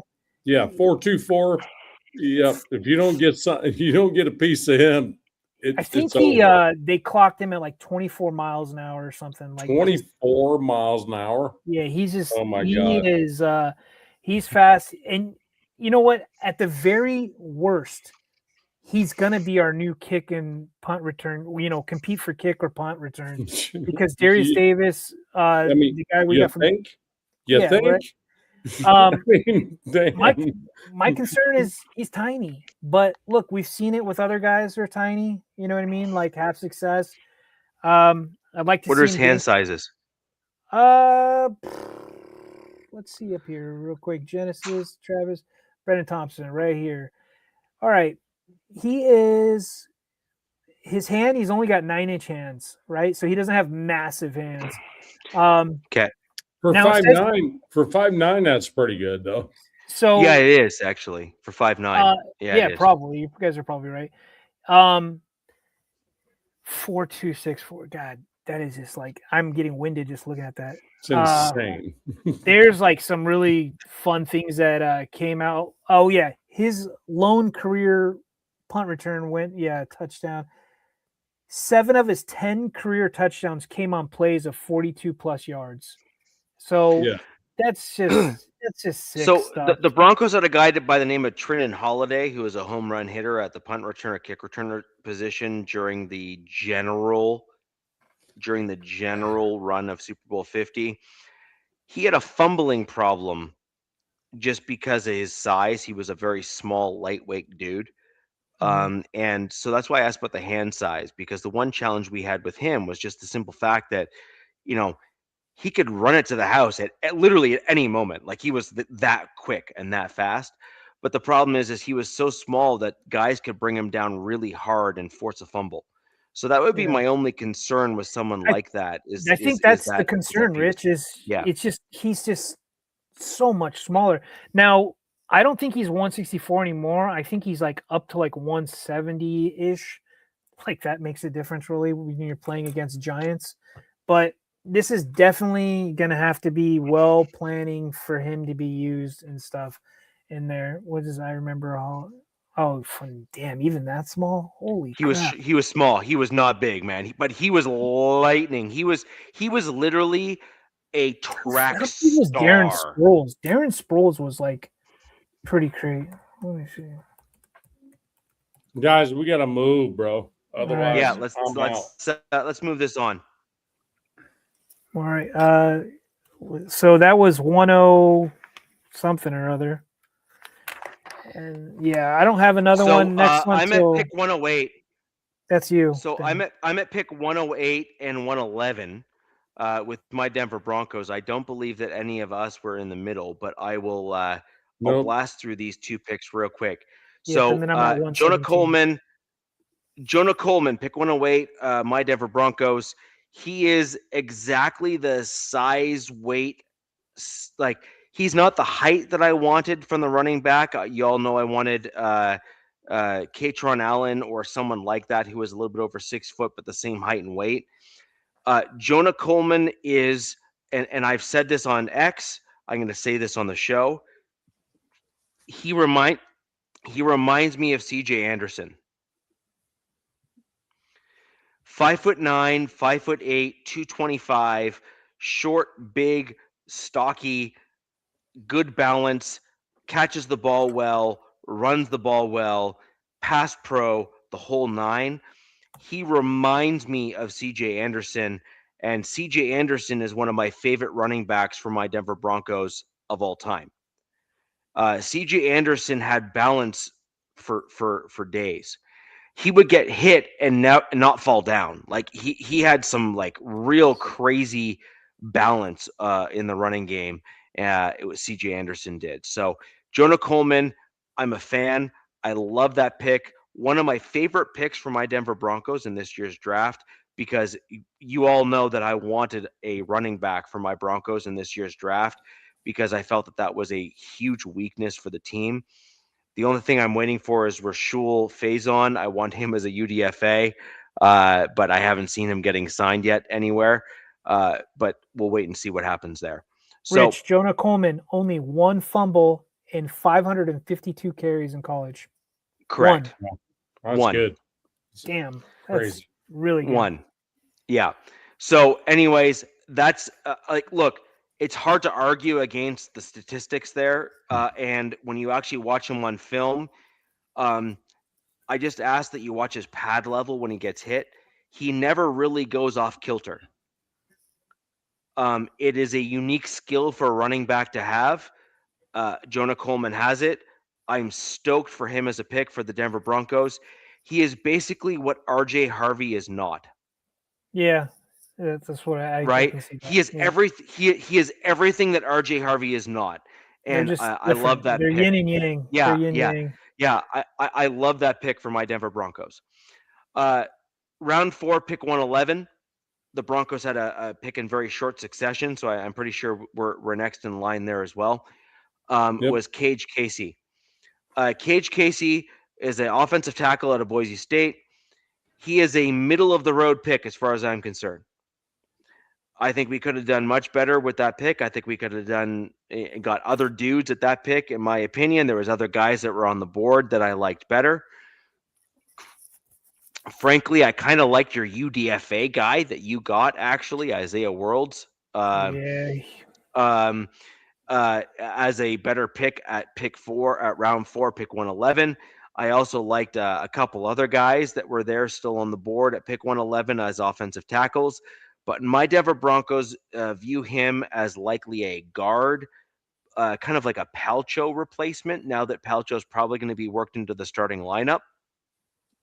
And long and the short of it is, I think they picked him up because I think they thought that he was going to get picked up by another team. However, I don't think that he was the best tackle that my team picked up in this offseason. We will talk about that next show. Fun thing on that guy is they call him cerebral, very football smart, very IQ smart. This Cage Casey, the guy I'm talking about. Yeah, 100%. We got another guy on the UDFA side that is even smarter than he is in terms of football IQ, and also mental maturity. We'll talk about him next show. But anyways, Cage Casey, not my favorite pick. However, you're not going to hear me complaining about bolstering the offensive line. All right, right? What pick number was that one? 111. Nav, do you have anything before 117? Nope. Okay, we're moving along, Nav. I know you gotta go for it. You got it early. 117 Chargers pick, round 4, Travis Burke. So they follow right up after the Broncos with a tackle, Travis Burke, which I'm really surprised. My guy, by the way. Why the Broncos didn't get this guy, but who knows? To each their own, right? He was a tackle out of Memphis. I think he only played at Memphis 1 year. I think he jumped around. He was the second tallest player at the combine. He's essentially 6'9". That's crazy. Fluctuates because he's taller. So Joe Alt was the tallest guy on our team. This guy beats out Joel by a quarter inch. He's 315 to 325. Fluctuates in weight. He plays both left and right tackle. First team in his conference or something. This is something that I like about him. This guy is mean, nasty mauler. His highlight film, he wants to lay dudes out. He wants to punch them. Pissed. He wants to check this out. I'm going back to the Chargers social media. We're really quick doing this. All the picks, like they did the war room stuff with every pick. This is the one where Jim Harbaugh was the most excited about. And I'm like, oh, wow. So he's all about Travis Burke. This guy is, per Dane Brugler, one of the meanest dudes in the whole draft. The Chargers actually traded up to get this guy. He has a high RAS score. He's got a 9.05. He spent this last year prepping with David Deal, who I think is still in the NFL, but as his O-line coach. So he was prepping for the NFL this whole time. Ranked 12th in fewest pressures allowed out of of all the offensive tackles. So 12th getting that guy in the round 4, not bad. But yeah, man, he projects to be a swing tackle for the Chargers of the future. Probably taking Pipkins. Pipkins is gone probably this year.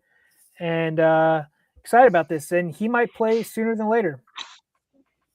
So, DZ, Yeah. just to be clear, for those of you who forget, my last show for my ideal Denver Broncos draft, my round 5 pick for my Denver Broncos was Travis Burke. He was the guy that I wanted my team to draft. I thought he was a perfect pick for the Broncos. He projected to me to be a McGlinchey replacement on the right tackle side. He is a mauler. He's an aggressive player, has all of the traits that I wanted for my team.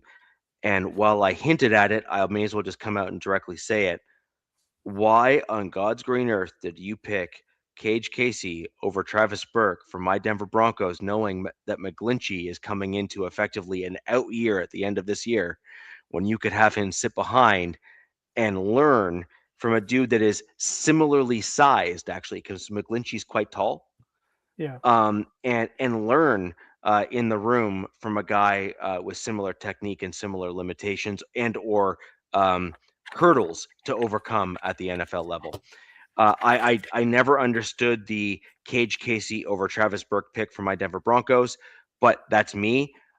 I'm looking for run blocking first on my team because I am a firm believer that pass pro can be taught.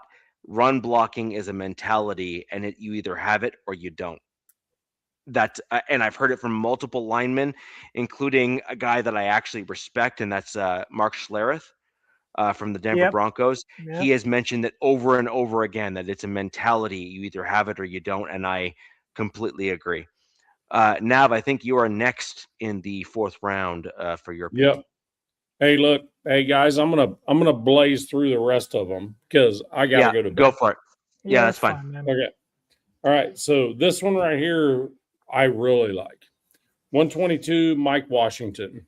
Yes. So I literally was at the combine. Hell of a pick. I cannot believe this dude is there. I could not believe he was even there. So,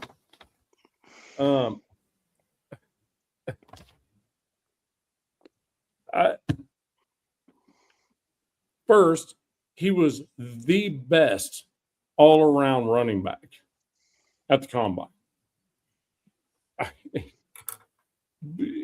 Tore Jeremiah Love apart in every facet of everything. Vertical, jump, split, everything.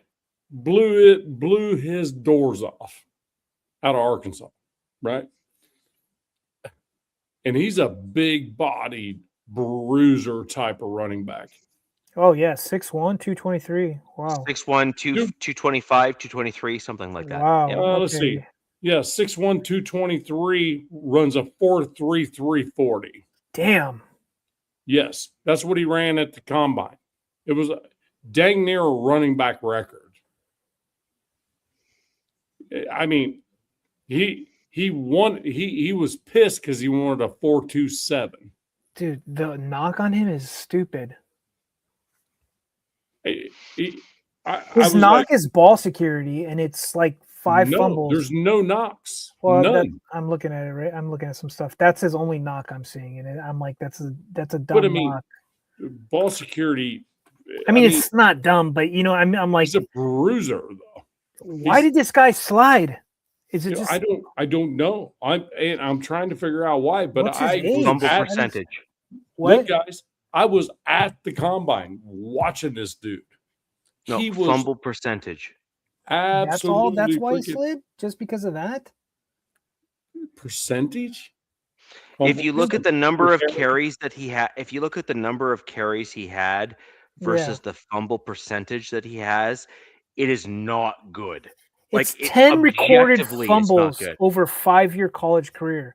10 fumbles in 10 fumbles in 5 years. Yeah, I'm not tripping over that. I'm saying the fumble percentage compared to what other running backs had in this year's draft. Sure, that's fine. That's fair. Like relative to the others, he was not good. That is why he dropped. You asked the question, I simply gave you the answer. This is Trey Zune, but in a running back. Like, this is another steal by the Raiders. I can't believe he was there.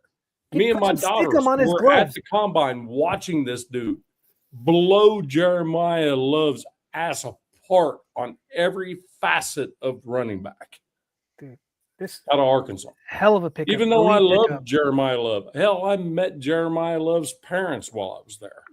You know what I mean? And they're great people, and Jeremiah Love's a great player. I get it, but damn. Oh, Biggie says he runs straight up and down when he goes down. He turns his back. He don't worry his pads. Okay, so maybe he's just a straight up and down runner. I don't know. Okay, whatever. Okay, Big E. Look, you flipped me shit a little while ago. Big E, let me tell you something, Bill. Let me tell you something. All right. You have no place to talk shit about the Raiders. I do not talk shit about the Broncos on your show. Oh, I think he was just saying. Oh no, that was a little ways up there. Oh, So okay. the Raider guy takes 10 minutes on each player. Bullshit. Talk to Richie about the amount of time it comes on players. So you're MHRT people. Anyway, all right. So anyway, it was a great pickup, man. Mike Washington, amazing pickup at 122. Yeah. I you can't guys believe both he got was great there. running backs. And then let's see. All right, let me go back. Dalton Johnson, safety. I don't have a lot to say about him. He's 5'10", 192. He's another possible free safety, but he runs a 4.41. He's not much flash or data to praise, but he's depth and competition. Be honest with you, great call because it's needed. And then at 175, that's Masses, which is kind of a unique one. Hezekiah Masses. Nobody seems to be able to. That's a heck of a name, dude. Hezekiah. Hezekiah Masses. Did he leave the Mennonites or something? Did he like? Right. Same as like Johnson, but more depth in the D-backs. You know, at that level, 175, I'm all good with it. That's competition. This is getting bodies in the building, man. Right. You now, need 195 is a little bit interesting for me. Malik Benson. Let's see. Malik Benson is out of. Hold on. Sorry, I'm looking at. I'll try to help you out here. He's out of Oregon. 6'1", 189. Obviously, a slot receiver at that size could be possibly an outside X or something like that. 4.37 40. I mean, the dude can run. His split times were freaking next level, which tells me that's a slot receiver. So this is Washington, by the way. Huh? This comment about Washington, by the way, just as an FYI. Fumble issues, can't block is a one cut. Yeah, but with Genty there, we just need a bruiser to freaking go blast the freaking middle of the freaking. Nav, this Benson guy, speed sleeper.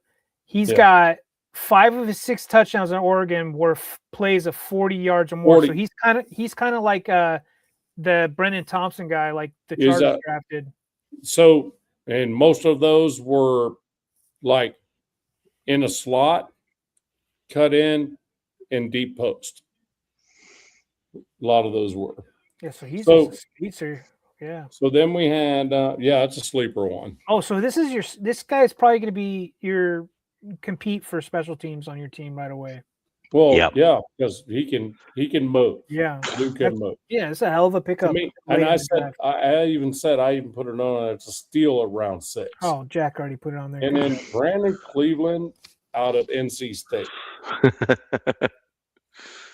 So he's a defensive tackle, 6'3", 307.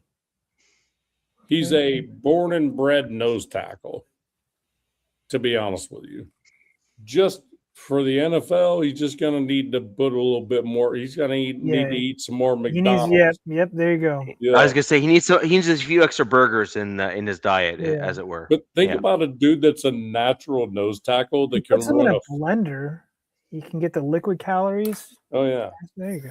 Think about a natural nose tackle that can run a 5.1240. No thanks. I'm like, damn. Those are the guys you hire as security guards. I said a 5.1240 for a nose tackle at 6'3", 307, and you're running 5.1240. That's kind of freaking freakish, isn't it? Yes. That's but the potential is there. It's a good pick at 7. I think it's a good pick at 7. Just add another piece in the trenches on the defensive side. So, and Big E. Nav, just as an aside, on that. I just wanted to give Big E something right here. I do not spend 10 minutes on every player.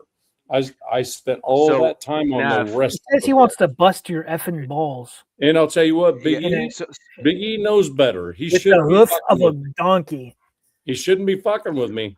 He knows better. So, Nav, just as an aside, just to kind of highlight some things there. Jordan Davis at the Eagles nose tackle effectively ran a 4.7840 time at 340 pounds. That's just like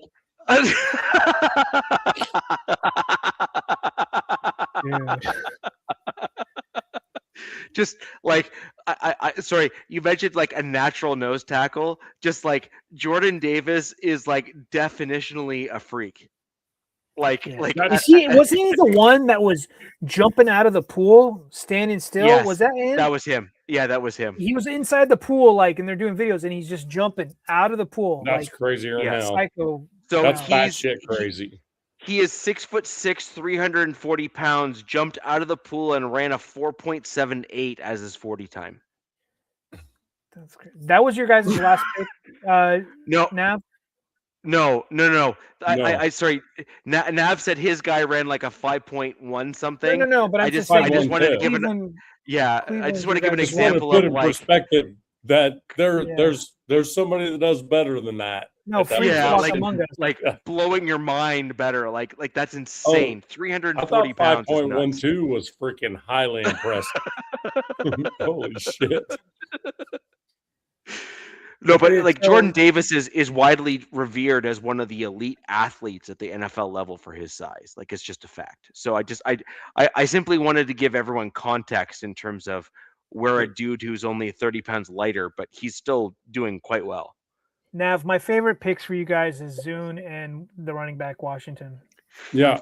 Those are by far my two favorite picks for the Raiders. I think they were steals. I don't give a shit that if Mike runs up and down. Mendoza was a given. That was happening. Right, I don't even count that. But Mike Washington and dude, if you guys can have freaking JPJ and homeboy that you guys paid more Linderbaum, and then Zune.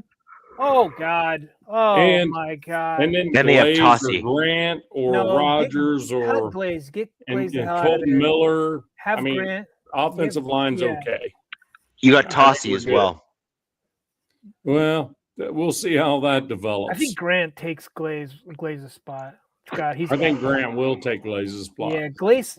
Grant, you look at his stats last year; he was horrible. Grant got better last year. Your interior O-line is going to be effing nasty. That's going to be nasty interior offensive line. Yeah. JPJ and Linderbaum are both nasty players to begin with. Yep. And them side by side, it's going to be even worse. Dude, Genty plus this guy. Oh, God. Yeah. Mike Washington, split back. That's just stupid. I'm getting freaking Gruden 2001-2 vibes right now, and it's pissing me off. Hey, I just want to give Big E something because I know who his favorite Broncos player is. So can I give him something real quick before I bail out of here? All right, see this? Let me make a 7 out of it. 37. Wait, other way? Are you guys flirting, by the way? Is this role play? What's Big going E. on over here? Bill, go fuck yourself, bro. Oh, Good night. Hey, guys, gotta go. see you. Love you, Nat. no shit. Have a good one. Great show. But, man, it's early tomorrow, bro. We feel you, man. That's All right. life. Yeah, that's fine. Take care. Appreciate it. Love you guys. Thank you. Peace. Have a good one. Raiders. Well, I'm glad we got that out of the way quickly.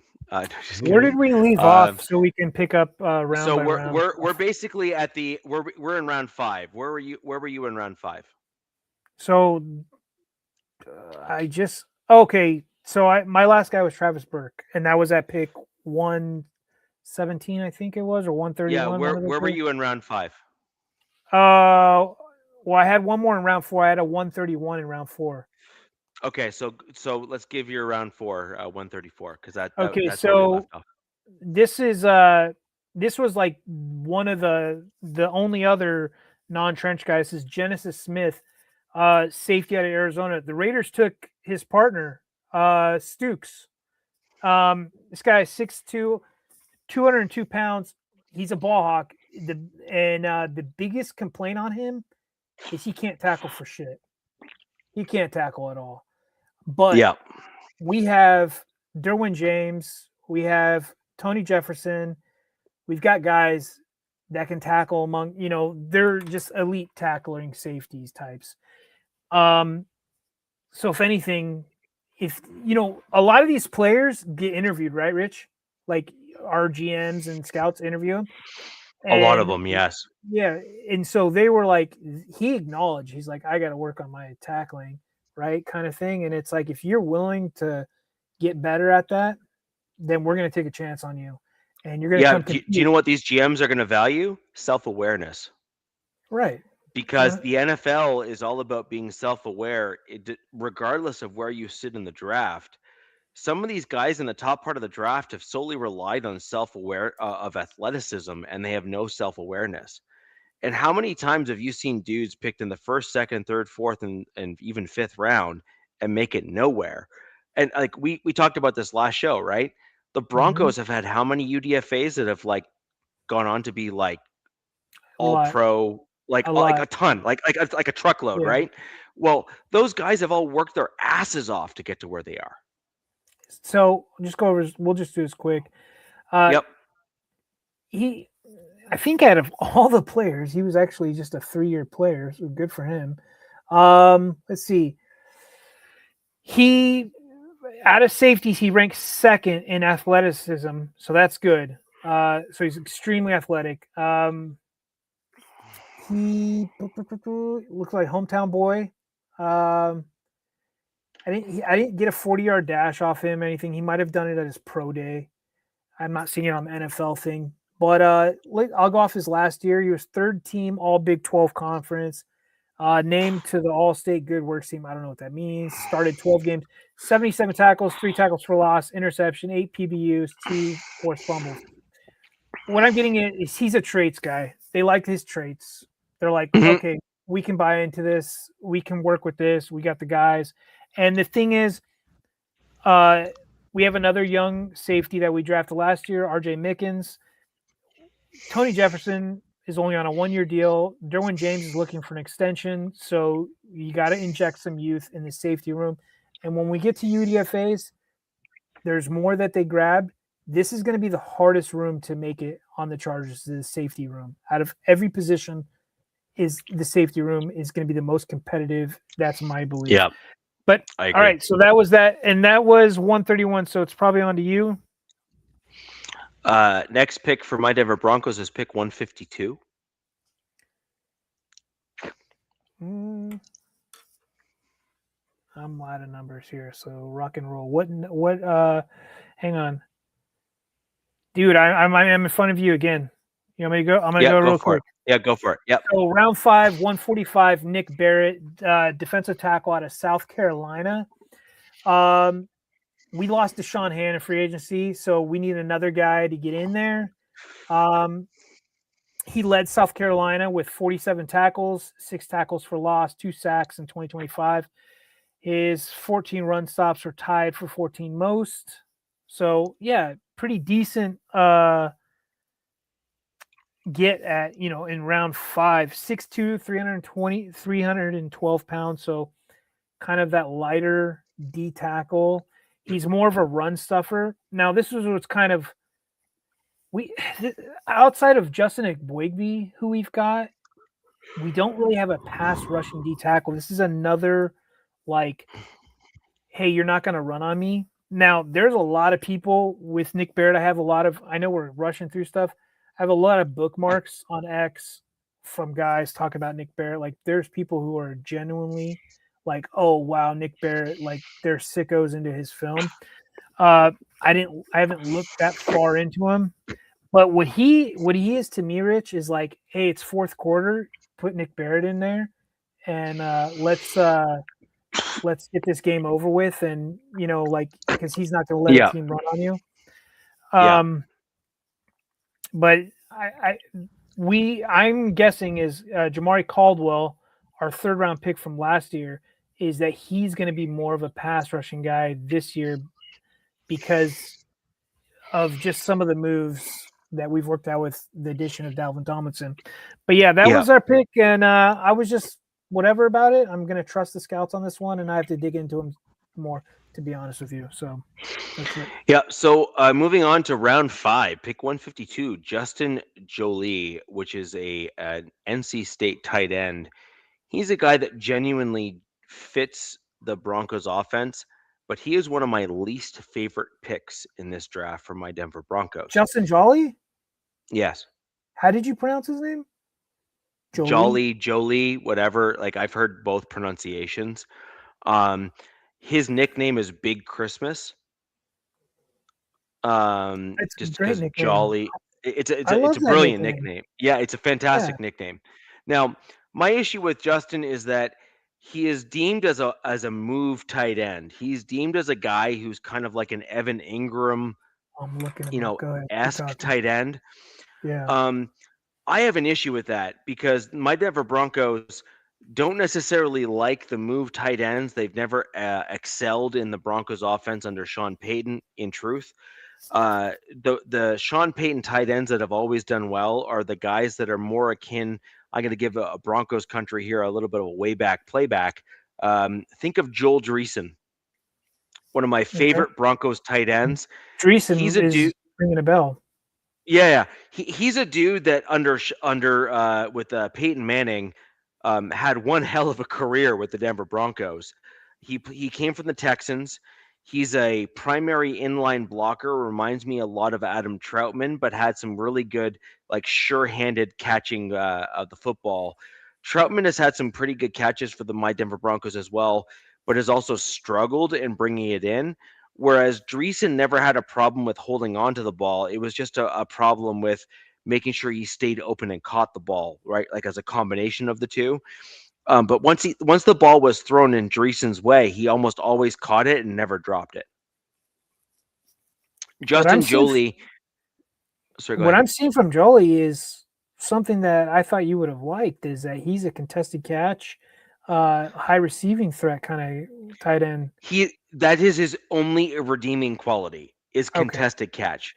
The problem that I have with Justin Jolie is that he's never been an inline blocking guy. No. And the Broncos offense, with our hybrid run pass combo platter of like how Sean Payton likes to run an offense, which is you just don't know what the tight end's going to do at that point, and that's what makes the offense potent.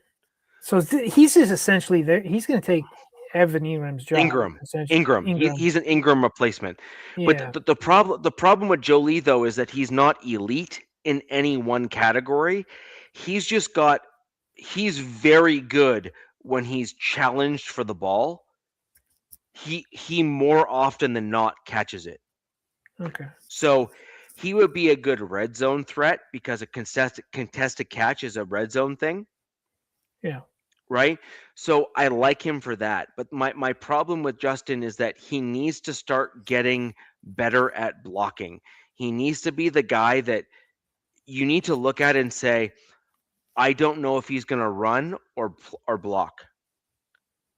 you need that versatility in the tight end position. Later in the draft, we'll talk about another guy who I actually quite like. Justin, I'm concerned, is going to fizzle out. I mean, Because like we're getting down like these later rounds. It's highly possible. Yeah. And You so my know, concern is that he's going to fizzle out. That's my concern with him. Now, let's put it this way. I would love to be wrong. Right? Big Christmas, what a nickname, man. Like that's fantastic. awesome. However, like what a great nickname, right? But ultimately, my concern is he going to be able to have that long-term success? Is he going to be able to have that versatility of inline blocking and pass catching? That's what we need as Denver Broncos fans to have at the tight end position. Adam Troutman is going to have to go probably at the end of this year. We're going to get rid of Lucas Krull. Like, we're going to need tight ends that can do that dueling role for us as an important piece of the puzzle. And I'm not convinced that Justin can be that guy. Look, he's coming off his best season. He's coming off his best season. That's what you want. You want a guy who's coming off their best in college. You know, 49 for almost 500 yards, 7 touchdowns. Definitely seems like this guy was using the red zone. I'm just assuming, so bear with me.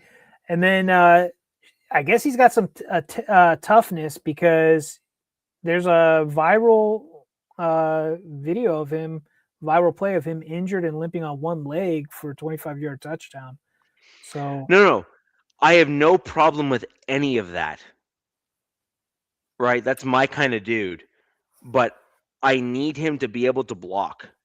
Yeah, man. I mean, it's like, it just seems like this day and age, Rich, it's like if you want those like elite tight ends that do it all, it's you're going to pay up for them. You're going to pay up, or you're getting them on a second contract from some other team. I agree, but the problem that I have with the tight end position is it takes a year or two to really develop.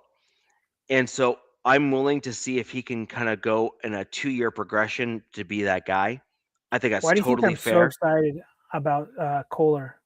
Kohler is coming to us on his second contract. He's going to be in year 5 with us. Right. And I'm like, I'm giddy about it, because I'm totally cool with that kind of stuff, right? Like, I'm totally cool with that kind of stuff, but I need to see him take those elevated steps with my Denver Broncos.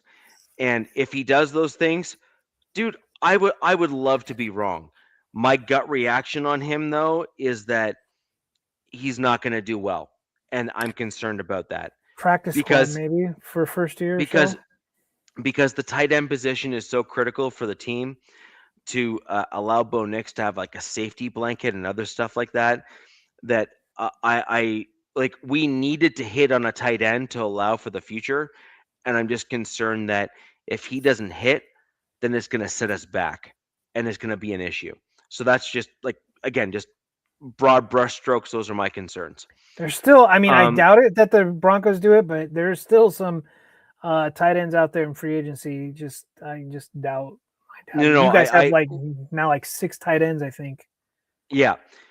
So we have no 6th round pick. I'm going to leave that to you if you have one. Yes, this is where we ended the draft.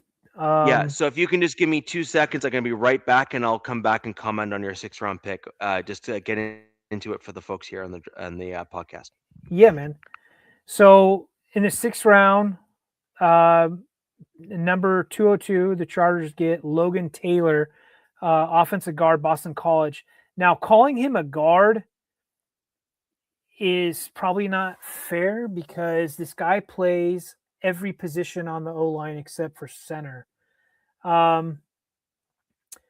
It's the first time the Chargers have drafted 3 O-linemen since 2017, and actually they follow it up and draft another one after Logan Taylor, and then that's the first time they've drafted 4 since 1990. But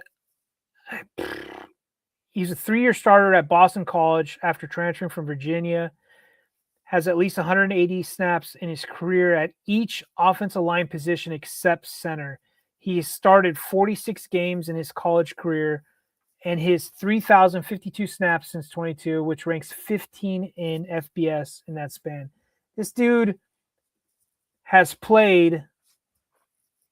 Kenna, you'll probably have to fill in for him on one of these shows coming up. I don't know about tonight. Well, I don't know. We're already 2 hours in. But Logan Taylor is another guy with a high RAS score, 9.20. I don't know if you guys are watching this, rewatching this, or are here from the beginning to the end. There's been a theme with the Charger picks, especially with the O-linemen. All their RAS scores are up in the 9s. They want these athletic, versatile offensive linemen. And the fact that he plays 4 O-line spots, even better. Now, let me see. Richie said yep. And then the Chargers go on and pick 4 spots later, and they get Alex Harkey, another guard out of Oregon. And Harkey has 26 starts, all at right tackle. He allowed 29 pressures, not great at all. 6.6 pressure rate in 2025 compared to 11 pressures in 24 at Texas State. What he's another Alex Harkey, the last one. He's another guy that's projected to bounce inside. So the thing about Logan Taylor and Alex Harkey is there's going to be a lot of competition for the guard spots. But kind of like what Richie said about Christmas or Jolly is, yeah, one or two of these guys could fizzle out. Right now, there's 11 guys in the offensive line room for the Chargers, and there's a lot of competition, especially at the guard spot. I mean, you have Penning, Awashika, Slaughter, you have Cole Strange, you have Ben Cleveland, you have now Logan Taylor and Alex Harkey. And out of all the positions, especially in free agency, I'm still kind of hoping, and I know it's like, like don't get greedy, but I'm still hoping they pick up a vet guard in free agency or a vet cornerback. But Logan Taylor, I really like the fact that he can play 4 spots. Fantastic. And he's played all 4 spots, over 180 snaps per spot. And I was watching both these guys highlight film. And what I really love about these guys is they're really cerebral. Like you can tell they've played a lot of ball. They're getting to their second level blocks. They're moving around. Now there's knocks on all these guys. I mean, we can get onto these knocks like later on. Like, let's face it, these are 6th round picks that are converts. So they're like, hey, dude, we know that you primarily play tackle or whatnot, but we view you as a guard. So you're going to get in here and learn. But DZ on that pick for right tackles interfere, left tackle Slaughter able to play. You mean Slater? Oh yeah, nobody knows, but everything on the Slater front seems to be good. But that can just be all smoke and mirrors and propaganda right now because they don't want the fan base actually trying to kill each other right now. But yeah, man, I was really happy with this draft from my Chargers. The fact that 6 of these 8 picks were trench players, and the fact that you started with 5 picks and traded back and got to 8. get, I think it was 9 picks, but we traded up to get Travis Burke, so we ended up with 8 prospects.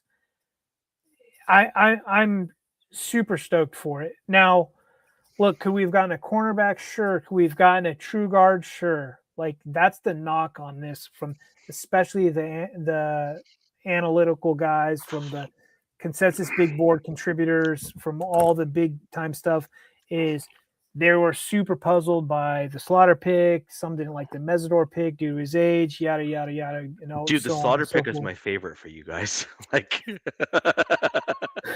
I think he's a great prospect. I'm just like, it did throw everybody for a loop, and it seemed like a reach. But I think they're playing keep away.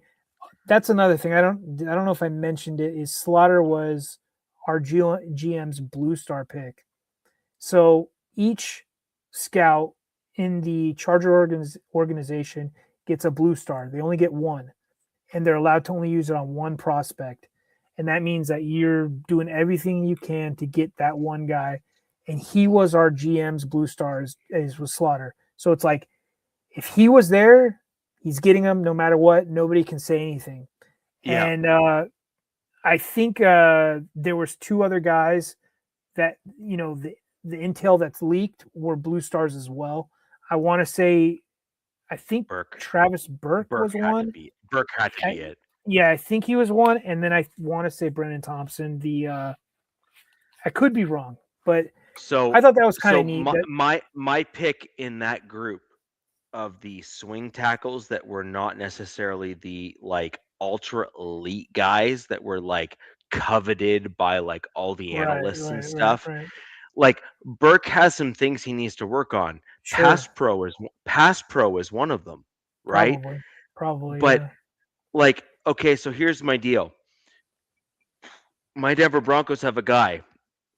His name is Quinn Miners.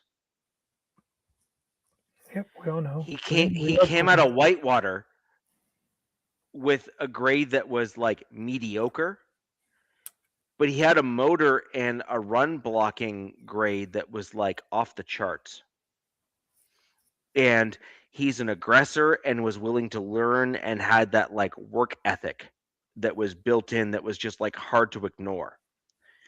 Burke reminds me a lot of Quinn Miners in terms of what he can do and how he plays and what he does and all that kind of stuff. I'm getting what you're putting down, buddy. Yeah, and that's my thing, right? Which is like my whole thing is pass protection can be learned. And why do I say that? Because Quinn Miners sucked. And I mean like look, Quinn Miners will admit that Quinn Miners sucked at pass protection. He said so himself. Right. And he took it upon himself as he got into the NFL to make that a priority to get better at it. The thing is, run blocking is pure will. Do you have the will to move another person off of where they want to go? Travis Burke has that ability. Quinn Miners has that ability. Other guys have that ability. But there's a tremendous number of other offensive linemen that do not. Richie, I forgot real quick. So Logan Taylor, I think you were away when I was talking about him. He is another Canadian that we picked. And I'm actually really excited about this guy because of his versatility. But he is from Nova Scotia, Lunenburg, Nova Scotia. But Nova Scotia should remind Americans of like Delaware. Probably something like that. Yeah, he's like 6'7", 313 pounds. But it seems like, oh, look, you know what he is? He's another Canadian who probably came from some sort of money, I'm assuming, not to be mean, because Mesidor was the opposite of that. Mesidor had no money. They were dirt poor, like literally had the stories of walking through the snow to get where they need to go because there's the only way. But this guy looks like he was sent to a private school in Virginia. Yep, it's a boarding school. He went to a boarding school in Alexandria, Virginia, which is like 440 students from 25 countries. Yeah, dude. So yeah, that's where he learned. He was in the U.S. That's so crazy. So Nova Scotia, to put things in perspective for Americans that just don't quite understand like the Canadian provinces, think of the smallest states that you have. Rhode Island, Delaware, yeah, all the Northeast states. It's smaller than all of those by far. I'm trying to think. There was a movie, it was a hockey movie. I think it was Goon. And I want to know if was that in Nova Scotia? Look, do you know what movie Canadians are amazing at hockey. We are a different breed. We don't believe in pain. Like it's like we're just that kind of crazy. And that's why hockey and these contact sports, like we really do excel. Like lacrosse Like, have you ever seen lacrosse in person? Yes. Okay, two-handed bat swing is common with a Yeah. metal thing. Like, like, like, like just think that When I through. left, only where I grew up, only a few of like the upper end high schools had lacrosse. It was still like an upper echelon sport at the time in Southern California. I knew it was huge in the Northeast and up north. Like Yeah. it's been there since day one. But that was like a Native American sport that Yes, it was. Yeah. with brutal effing rules, by the way. Yes. Like it is. Like it's like hockey and other sports like that, which is like it's basically like a gladiator sport, right? Like lacrosse is a gladiator sport. It is like dudes will break their arm and play the rest of the game with a broken arm just to win, Yeah. Jack right? Like Mesidor's played at Miami, so he's used to heat. He just doesn't like it. But you yeah. might be onto something with Logan Taylor because Boston College is not Boston is not as hot. No, and Nova Scotia, just for the Americans that don't quite fully It's understand an what island, right? It's a freaking island, right? it's an island. It is small and it is cold, like Yeah. cold.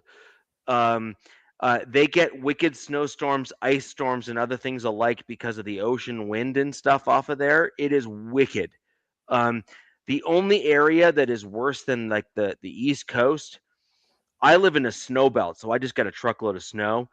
But if you go to the central part of Canada, it's basically like the farming capital of Canada where like all the farmers live. So like you get dudes that are there that are just like farm strong. Like the dudes like they're in the middle part of the US, like the Yep. Ohio's and place like that. It's our Midwest boys. Like, yeah, we usually it's Iowa. Like Yeah. I that's like anytime you see anybody from like Iowa like prospects in the draft, like I always get excited to try to get one of their O linemen or something. Who I Yeah, think so we get dudes from Saskatchewan right. in Canada. We get dudes from like Manitoba, like Winnipeg and stuff like that. And to put things in perspective for Americans that Just don't like quite super blue understand. collar, like No. Like you don't understand. Like what's the intersection in Fahrenheit? I want to get the right temperatures because you guys need to like fully understand just how like insane it is there. Minus 50 Celsius Fahrenheit. It is minus 58 Fahrenheit on the regular in Winnipeg no. in the winter. I No, mean that's hold on. I'm gonna repeat. I'm gonna repeat that for the Americans because so there's a you go bunch into of an you that watch the ice show. rink just to stay warm because you just get out of the Yeah, elements. yeah. No, minus 58 Fahrenheit Yeah, no. is a That's common dangerous. temperature in the Canadian winters up there. Okay, Dude, you know what minus you have to be 58. you know that your trucks have to run 24/7. They have to have anti-gelling in all their fuel. Like it's a pain in the ass to do anything Yeah. that cold. So I'm just trying to like set the tone for like the toughness that is built into some of these players that are coming from up there, and the reason like minus 58 Fahrenheit is a common temperature in Canadian winters in that middle section of Canada. Dude, no. Yeah, no. Yeah. So I want to kind of set the tone just so everyone kind of is aware. So anyways, um that's that section there. Now the East Coast gets like ice and other things like that. So again, you're going to get a really tough like hard-nosed style football player because that's what we're used to up here. And from Nova Scotia and from Ottawa. Ottawa is a very cold area as well. So again, you're going to be dealing with a different type I of want to player. find out why Maybe this guy was sent to a boarding school. That, Nova Scotia has some old money that exists in that province, okay. and if he's in that group, that's not surprising to me whatsoever.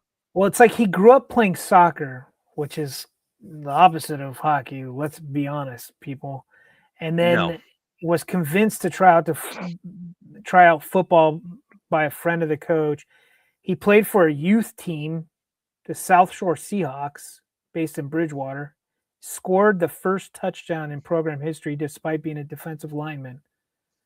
And then he participated for Team Nova Scotia and won the at the 2017 under 16 Eastern Challenge.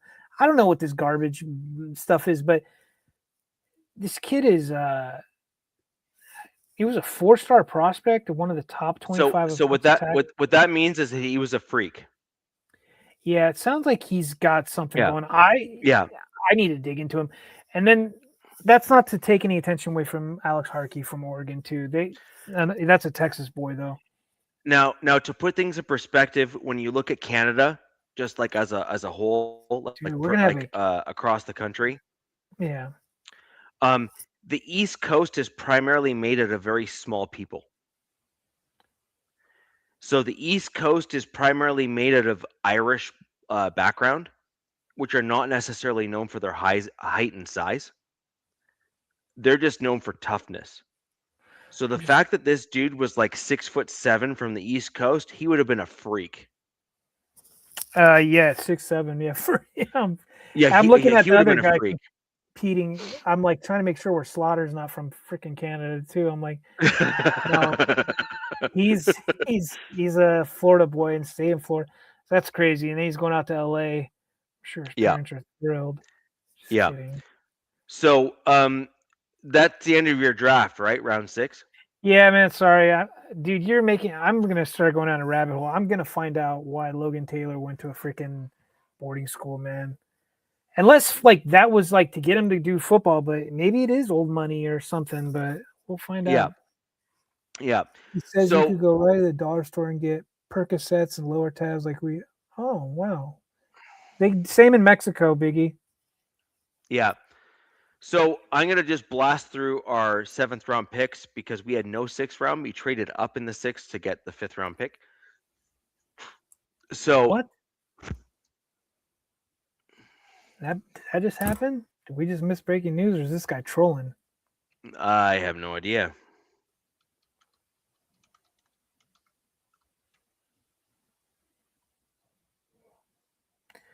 He's probably trolling because I think they're talking about Bo Nix's surgery scope. Yeah, that's not what I heard. There's been some talks about the Drew Sanders on the Denver Broncos getting cut. I've heard that. Drew Sanders is headline on Yahoo Sports. Shador Sanders? There's other Sanders.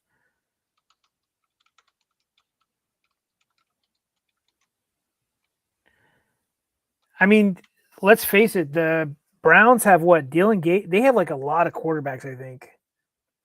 Brown's another team I feel like killed this draft, by the way.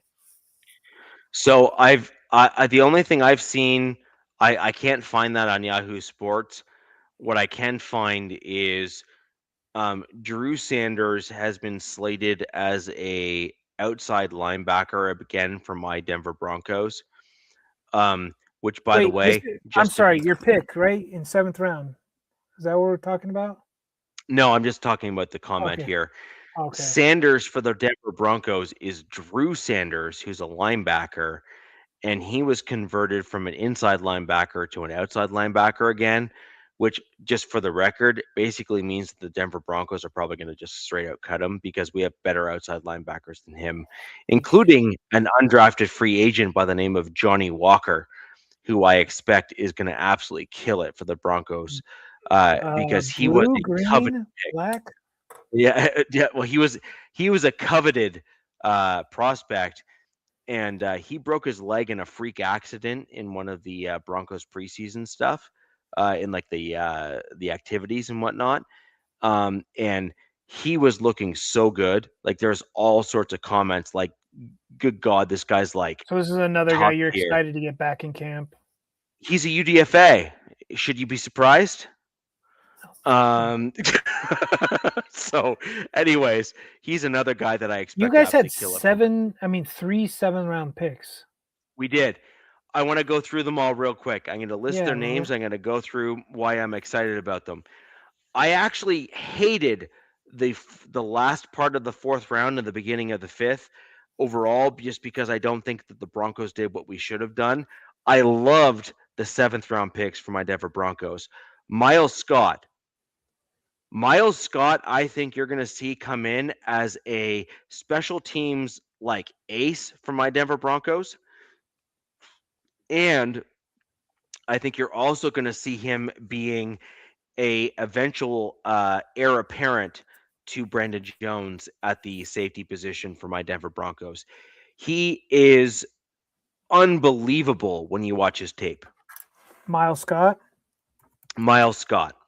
I got it. I Milesscott. got it. I got it. Yep. Illinois safety. He's got some phenomenal stats. He's had some great games. I really do think that he's going to be a legit prospect. Wow. After For 2 the seasons, Broncos. Richie. So he Yeah. started out as a receiver and Yes. switched to safety in 2023 and immediately earned a starting role. So Yes. he's an athlete, man. He's a freak, like He's- a legit freak. Yeah. He served as a 2-time team captain, known as the Green Dot. Yes. So he was wow. Okay. Yeah. Wow. There you This go. guy's yeah, dude. So he's an athlete. He reminds is me a- of just like a. let me see. He's a rare air prospect. Oh God! Look, you know who his buddy is? Yep. Palcho Palcho, buddy. Yeah. and Pat Bryant. So And Pat Bryant. Yeah. wow, cool stuff, dude. All right. So, if I'm going to tell anyone who is not a Broncos fan to pay attention to somebody, it's Miles Scott. Yeah, I'd pay attention. So, just like keep in mind, the coaches have already said that he is one of the guys that they were most excited about because they saw him as a rare air upper echelon project, and I dug into him. He is. I'm quite excited about him as a prospect for the Denver Broncos. Now, 256. So these are the last 2 picks of the draft. These are like Mr. and Mrs. Irrelevant, effectively, of the NFL draft, right? Like, what you don't expect to do anything. Yep. These are the 2 prospects that I'm the most excited about for my Broncos. I thought you were going to be the opposite with this next pick, but then I guess you're doubling down from Jolly. Dalen Bentley, tight end out of Utah. He is exactly what I've been talking about my Broncos need. You need a guy who can step in, who can pass catch, who can pass pro, who can block, who can be like another additional offensive lineman, who's willing to do the tough and difficult things on the NFL football field. And he is like 6'5" and like 250 something pounds. I'm looking into his notes. It seems like this guy slid because of where he came from. Like, I guess he transferred from Snow College. I have no clue where the hell that is, but he's out of Utah, right? Yep. It's got to be his age. He's got to be. He had his best year in 2025. Yeah. How old is he? Because he's already been on a 2-year mission with his church. So he's got to be a lot older right now. I don't know what his exact age is. I haven't looked it up. I'm going to be honest. Well, I'm just because I'm trying to see. He's gonna I guess he's gonna try to be that Joker role for you guys. No, he's not a Joker. He is I go in and block and. No, he could play that Joker for you. Oh, if you yes, needed him to, yeah. because look, dude. Did you see that stat on him, Rich? Pretty fun stat that he is in the 7% of tight ends since 1987 with his athletic profile. So he must have really high end RAS score. Yeah, dude. I can see he is 25. So it's not as old as I thought he would be then. Yeah, he's 25. So Dalen Bentley is kind of the guy that I have been talking about that my Broncos need. You want a guy who can pass catch, you want a guy who can pass block, and you want a guy who you can put in and the other opponent just doesn't know what you're going to do. Yeah, because you don't know if they're gonna run block pass. You know what I Yeah, mean? Yeah. And then look, he was exactly. a semifinalist for the John Mackey Award, which is given to the nation's top tight end. Right. So he is a legit prospect in my mind. Yeah, He's definitely. exactly what my Broncos need. He's 253 pounds, 6'4". That is a massive human being at the tight end position. That's exactly what you want for that spot. I was super excited when we picked him up. Now, another round 7 prospect, Red Murdoch. What a This name! dude is he is a machine. Like a machine. What a name! I love the name Red Murdoch. Yeah. So Oh, he was born Khalil Elijah Murdoch. Okay, but I like Red. That's better. yeah, he is a tackling machine. He is all over the field. He is a legit prospect. I actually expect Red Murdoch to What? start pushing. Dude, I'm listening to you, Richie. I'm reading stuff on this guy, but what a pick for Mr. Irrelevant here. Yes. So look, my Denver Broncos have had a superpower for decades. Literally decades. We Yeah. have always been able to get guys in either the super late rounds or UDFAs who are like legitimate all pros. Like, and I don't mean just like, hey, they did well. I mean like they are legit all pros. And I see Red Murdoch as being one of those other guys. And this is like, there's a few other Broncos fans that we're going to talk about the UDFAs next week's show. There's a few other analysts for the Denver Broncos that are super excited for a UDFA guy that the Broncos picked up that I'm not going to name. Right. Red Murdoch to me is the guy that I'm more excited about. I think that he has a Jordan Turner type role for the Denver Broncos where he's just going to be a stud from day one. Dude. Yeah. Look, Rich. He's a record holder. Yes. And he came out of the University of Buffalo, Khalil Mack's alma mater.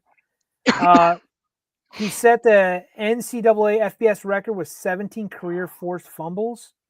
Yep. Oh my God, surpassing the previous record held by former Buffalo standout and NFL All-Pro Khalil Mack.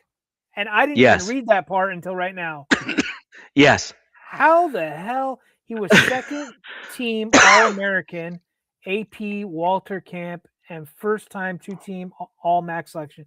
Dude, what a... There's something else I saw that was really impressive. Graduated from Buffalo, magna cum laude, with a degree in psychology, and founded a K through 12 tutoring program called Virginia Homework Helpers. So this guy's also very gifted. Yeah. Intelligent. Yeah. Yes. Yeah.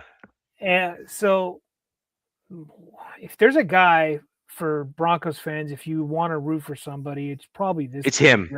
Yeah, exactly. Mr. Irrelevant for the Broncos of 2026, Red is, dude. This is the guy you're rooting for to make the team. Yeah. Man. Yeah. So, you heard me talk about the Denver Broncos last year. And by the way, for Broncos country and Raiders fans that are joining the show and Chargers fans and Chiefs fans that are joining the show after the fact, I've had a pretty good track record of predicting like the random guys that most people ignore making the team. Like I have like a better record than most even mainstream media predicting that stuff. I predicted Jordan Hunter was going to be a eventual guy on the field for the Broncos on a regular. I predicted that Corinne Reed was going to make the team. I said all of that last season. It's on the channel. It's on record. I've said the thing before. Red Murdoch is that guy for me this year, and this is why I'm not concerned about Singleton or even the other dude who I honestly forget. Inside linebacker for my team. At very worst, Richie, he's like your special. Justin Strnad. Sorry, Justin Strnad is the guy. Oh, by the way, Simmons retired. Yes, he did. So I did want to make that comment. Everyone is aware I have dueling opinions of Justin Simmons. You're the biggest fan. You're I think that he is one of the best humans that have been on the Denver Broncos in terms of what he's done for the community, and I think he deserves all the credit in the world for his character right off the field. Yeah. On the field, I think he had a multitude of deficiencies, and I think that his play on the field is not necessarily something that, as a football player, you would want to necessarily emulate. But he like, look, argue like I'm not going to knock the dude. Like, the guy is a high character player in terms of what he brought to the community and to the city of Denver. Like, my comments on Justin Simmons are not necessarily to try to belittle what he's done or how he's done it. He is a fantastic human being and done a tremendous amount for the community, and should be commended for that work. So it is what it is. But I do think that his play on the field was his aim was the big play, right? His aim was the interception. His aim was those sorts of things, because he understood his own personal limitations, which, by the way, he almost basically admitted on his presser today, where he basically said, "I wish I could tackle like you, Steve Atwater." Okay. Wow. So let's just like call a duck a duck. Simmons admitted almost publicly that he was kind of like a one-trick pony, and that's cool. Interceptions are a wonderful thing, but if the only thing you go for is the big play, you are going to get burnt. And Justin Simmons got burnt, in my opinion, quite a bit. So that's just kind of my take on him. Yeah, man. But Red Murdoch is a linebacker who I see as like a Justin Hunter. I see as a Corinne Reed. I see as a Lavelle Bailey. I see as a guy, truly, honestly, who is going to be a guy that we're going to see as a ascending player within my Denver Broncos. And I believe that he's probably going to end up being the guy that Singleton takes under his wing, and will probably eventually take over at that, like, that staple role that exists within the linebacker room, like the thumper. I think Red Murdoch is going to be that guy eventually for my Denver Broncos. We'll see, man. We'll see how it plays out. Somebody up here is like, he thinks there's better D2 prospects. Maybe you guys pick some up on UDFA wise. Well, there is another guy in the UDFA circles who I think is going to end up usurping Sternad. So you guys also got another linebacker in UDFA? Yeah. Okay, man. We only got one. I wish we would have got two or something. And no, we got two dudes. One guy, all the rest of Bronco country is all high on.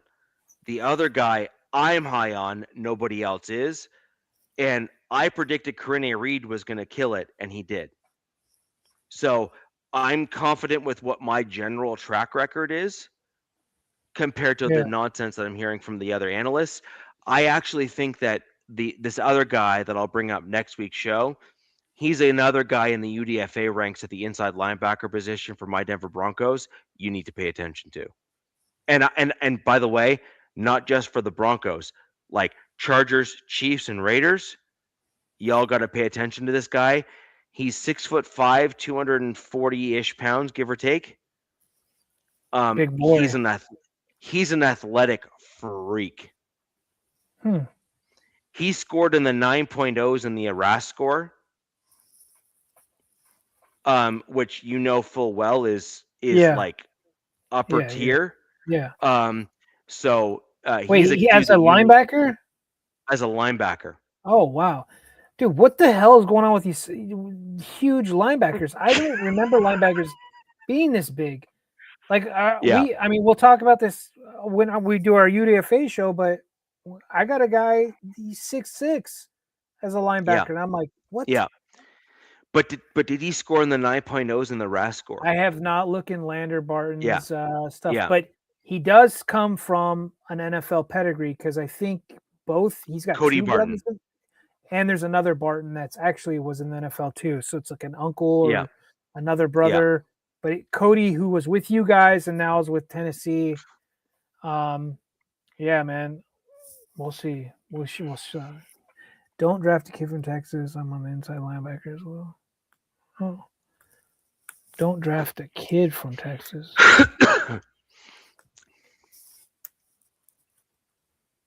Yeah, UDFA is going to be fun to look at, and I'm sure with all our prospects that we talked about, including the Raiders with Yeah, Nav, like more and more things are going to come out. I think rookie mini camp's going to be sooner than yeah. later, and I keep finding nuggets about these players that we drafted because people dig into stuff and find clips from this or that or the other. I have so many bookmarks; it's just I couldn't put them all together on stuff, but. So I'm I have three UDFAs from my Denver Broncos. It's like ooh, three go ahead. I that was going to say are something else. that are like I predict are gonna push guys out of the roster for the 53. I mean, your guys' roster is already pretty stacked, so to do that's going to be pretty impressive. If not, if anything, your guys' team just has, it's like it's a good problem to have, and it's going to be some tough Yes. decisions Yeah, because I agree. there's only a certain amount of people you're going to be able to keep on your practice squad, right? So you're going to be letting some guys go. I forgot about a guy. I was like Isaiah World, the other tackle that we got, who's looking like UDFA. yeah. UDFA. Which I think what people are predicting is that he's going to be that he's so highly regarded already that they're going to probably put that tag on him where it's like some sort of like season-ending IR right from the start for him because he had that ACL tear in January, I think, and it's going to be like a red shirt year but on IR, and they'll just bring him back next year. And the Chargers did that with a guy. He's too good of a player. He's too good of Yeah, a player. that's You what I'm can't let him hearing. go. And we did that with a player last year in Eric Rogers. He had like 3 interceptions in one preseason game, and they're like, and then he got hurt at the end. And they're like, we've seen enough. We're keeping you around. And like, I'm super excited in camp to see this kid to see how he bounces back. But Yep. Yeah. So that's basically where my Denver Broncos are. We finished off all the draft picks. We've ran out of time to go into the Chiefs, but we're going to try and cover that oh off yeah, next week's show. I wish Nav was here to talk about these because real quick, what he just said, Hemby, the running back, and their kicker, like what the Raiders picked up, like holy crap. Hemby at the running back, another running back, like if very least special teams, but the kicker, he's like, I don't know if he's Japanese or he's Hawaiian, but he came No, from he's Hawaii. Japanese. He's Japanese. But that nickname, Tokyo Toe, like, I'm trying to think. You did the Christmas with Jolly. Like, I'm like, I don't know if there's any cooler effing freaking nickname right now than Tokyo Toe right now. Like, so he is Japanese. Yeah, he's Like, Japanese. that's pretty cool. That's pretty cool. Yeah, I mean, it's a very disciplined culture, which is great. The question though is the strength side of it. Sure. I mean, yeah. Which I think is legitimate. Like you can have all the technique in the world, but at some point there's a sliding scale just in terms of I overall mean, musculature our that freaking matters. kicker though, Richie, our kicker, Cameron Dicker, he's like, he's nothing special physically, and the kid's got an Yeah, effing but leg. So yeah, but the thing though is that when you're dealing with certain dudes, like think of Janikowski, right? Like Sebastian, he was like just a freak though. no, but the thing is that you got dudes like that come from that Eastern European lineage, and you got Yeah. guys that are coming from, the Britannia. Like I'm just going back on like old school lineages. So you have like the Viking culture that is like very legitimately large and musculature. So that's like the the Hollands, the Norway, Sweden, Biggie had etc. a stroke on his last comment. Like those dudes. No, but my point is that the guys from like the Viking culture are just like very large and strong. Yeah. You also have the Eastern Europeans, like From in the the Caucasus Russian, Mountains like like the region. Russians and the Ukrainians that are also, they have a few guys that are from certain regions that are just like incredibly large. And then you also have a few kind of rare air, kind of collective groups of folks that are from the what we deem the West, that are also just like in like a freak size combination, size and strength, from a lineage perspective. Oh, And that's an important piece to mention at as the well. end, I'm gonna go over the Chiefs class real quick. We're just No, gonna name them. I want to cover that off next show. Let's cover that Really? off next show. You don't want to? Yeah, Okay. yeah, yeah. Let's Well, cover that off next show. I feel like they killed it, but I know you don't think so. I agree. Just we're running at 2 hours 45 Way too minutes. I late. just want to, yeah, way too late. So we're gonna cover off the Chiefs. We're gonna absolutely go over that next show. That's something we need to go over because they are the fourth team in the division, and it's important that we do give them their dues because their GM really, he's a different Yeah. beast, man. That dude's Right. talented. Right. So we're going to leave it there for today's show. I think that was a great kind of all-encompassing for the three of us, three of our teams here, kind of going over that kind of stuff.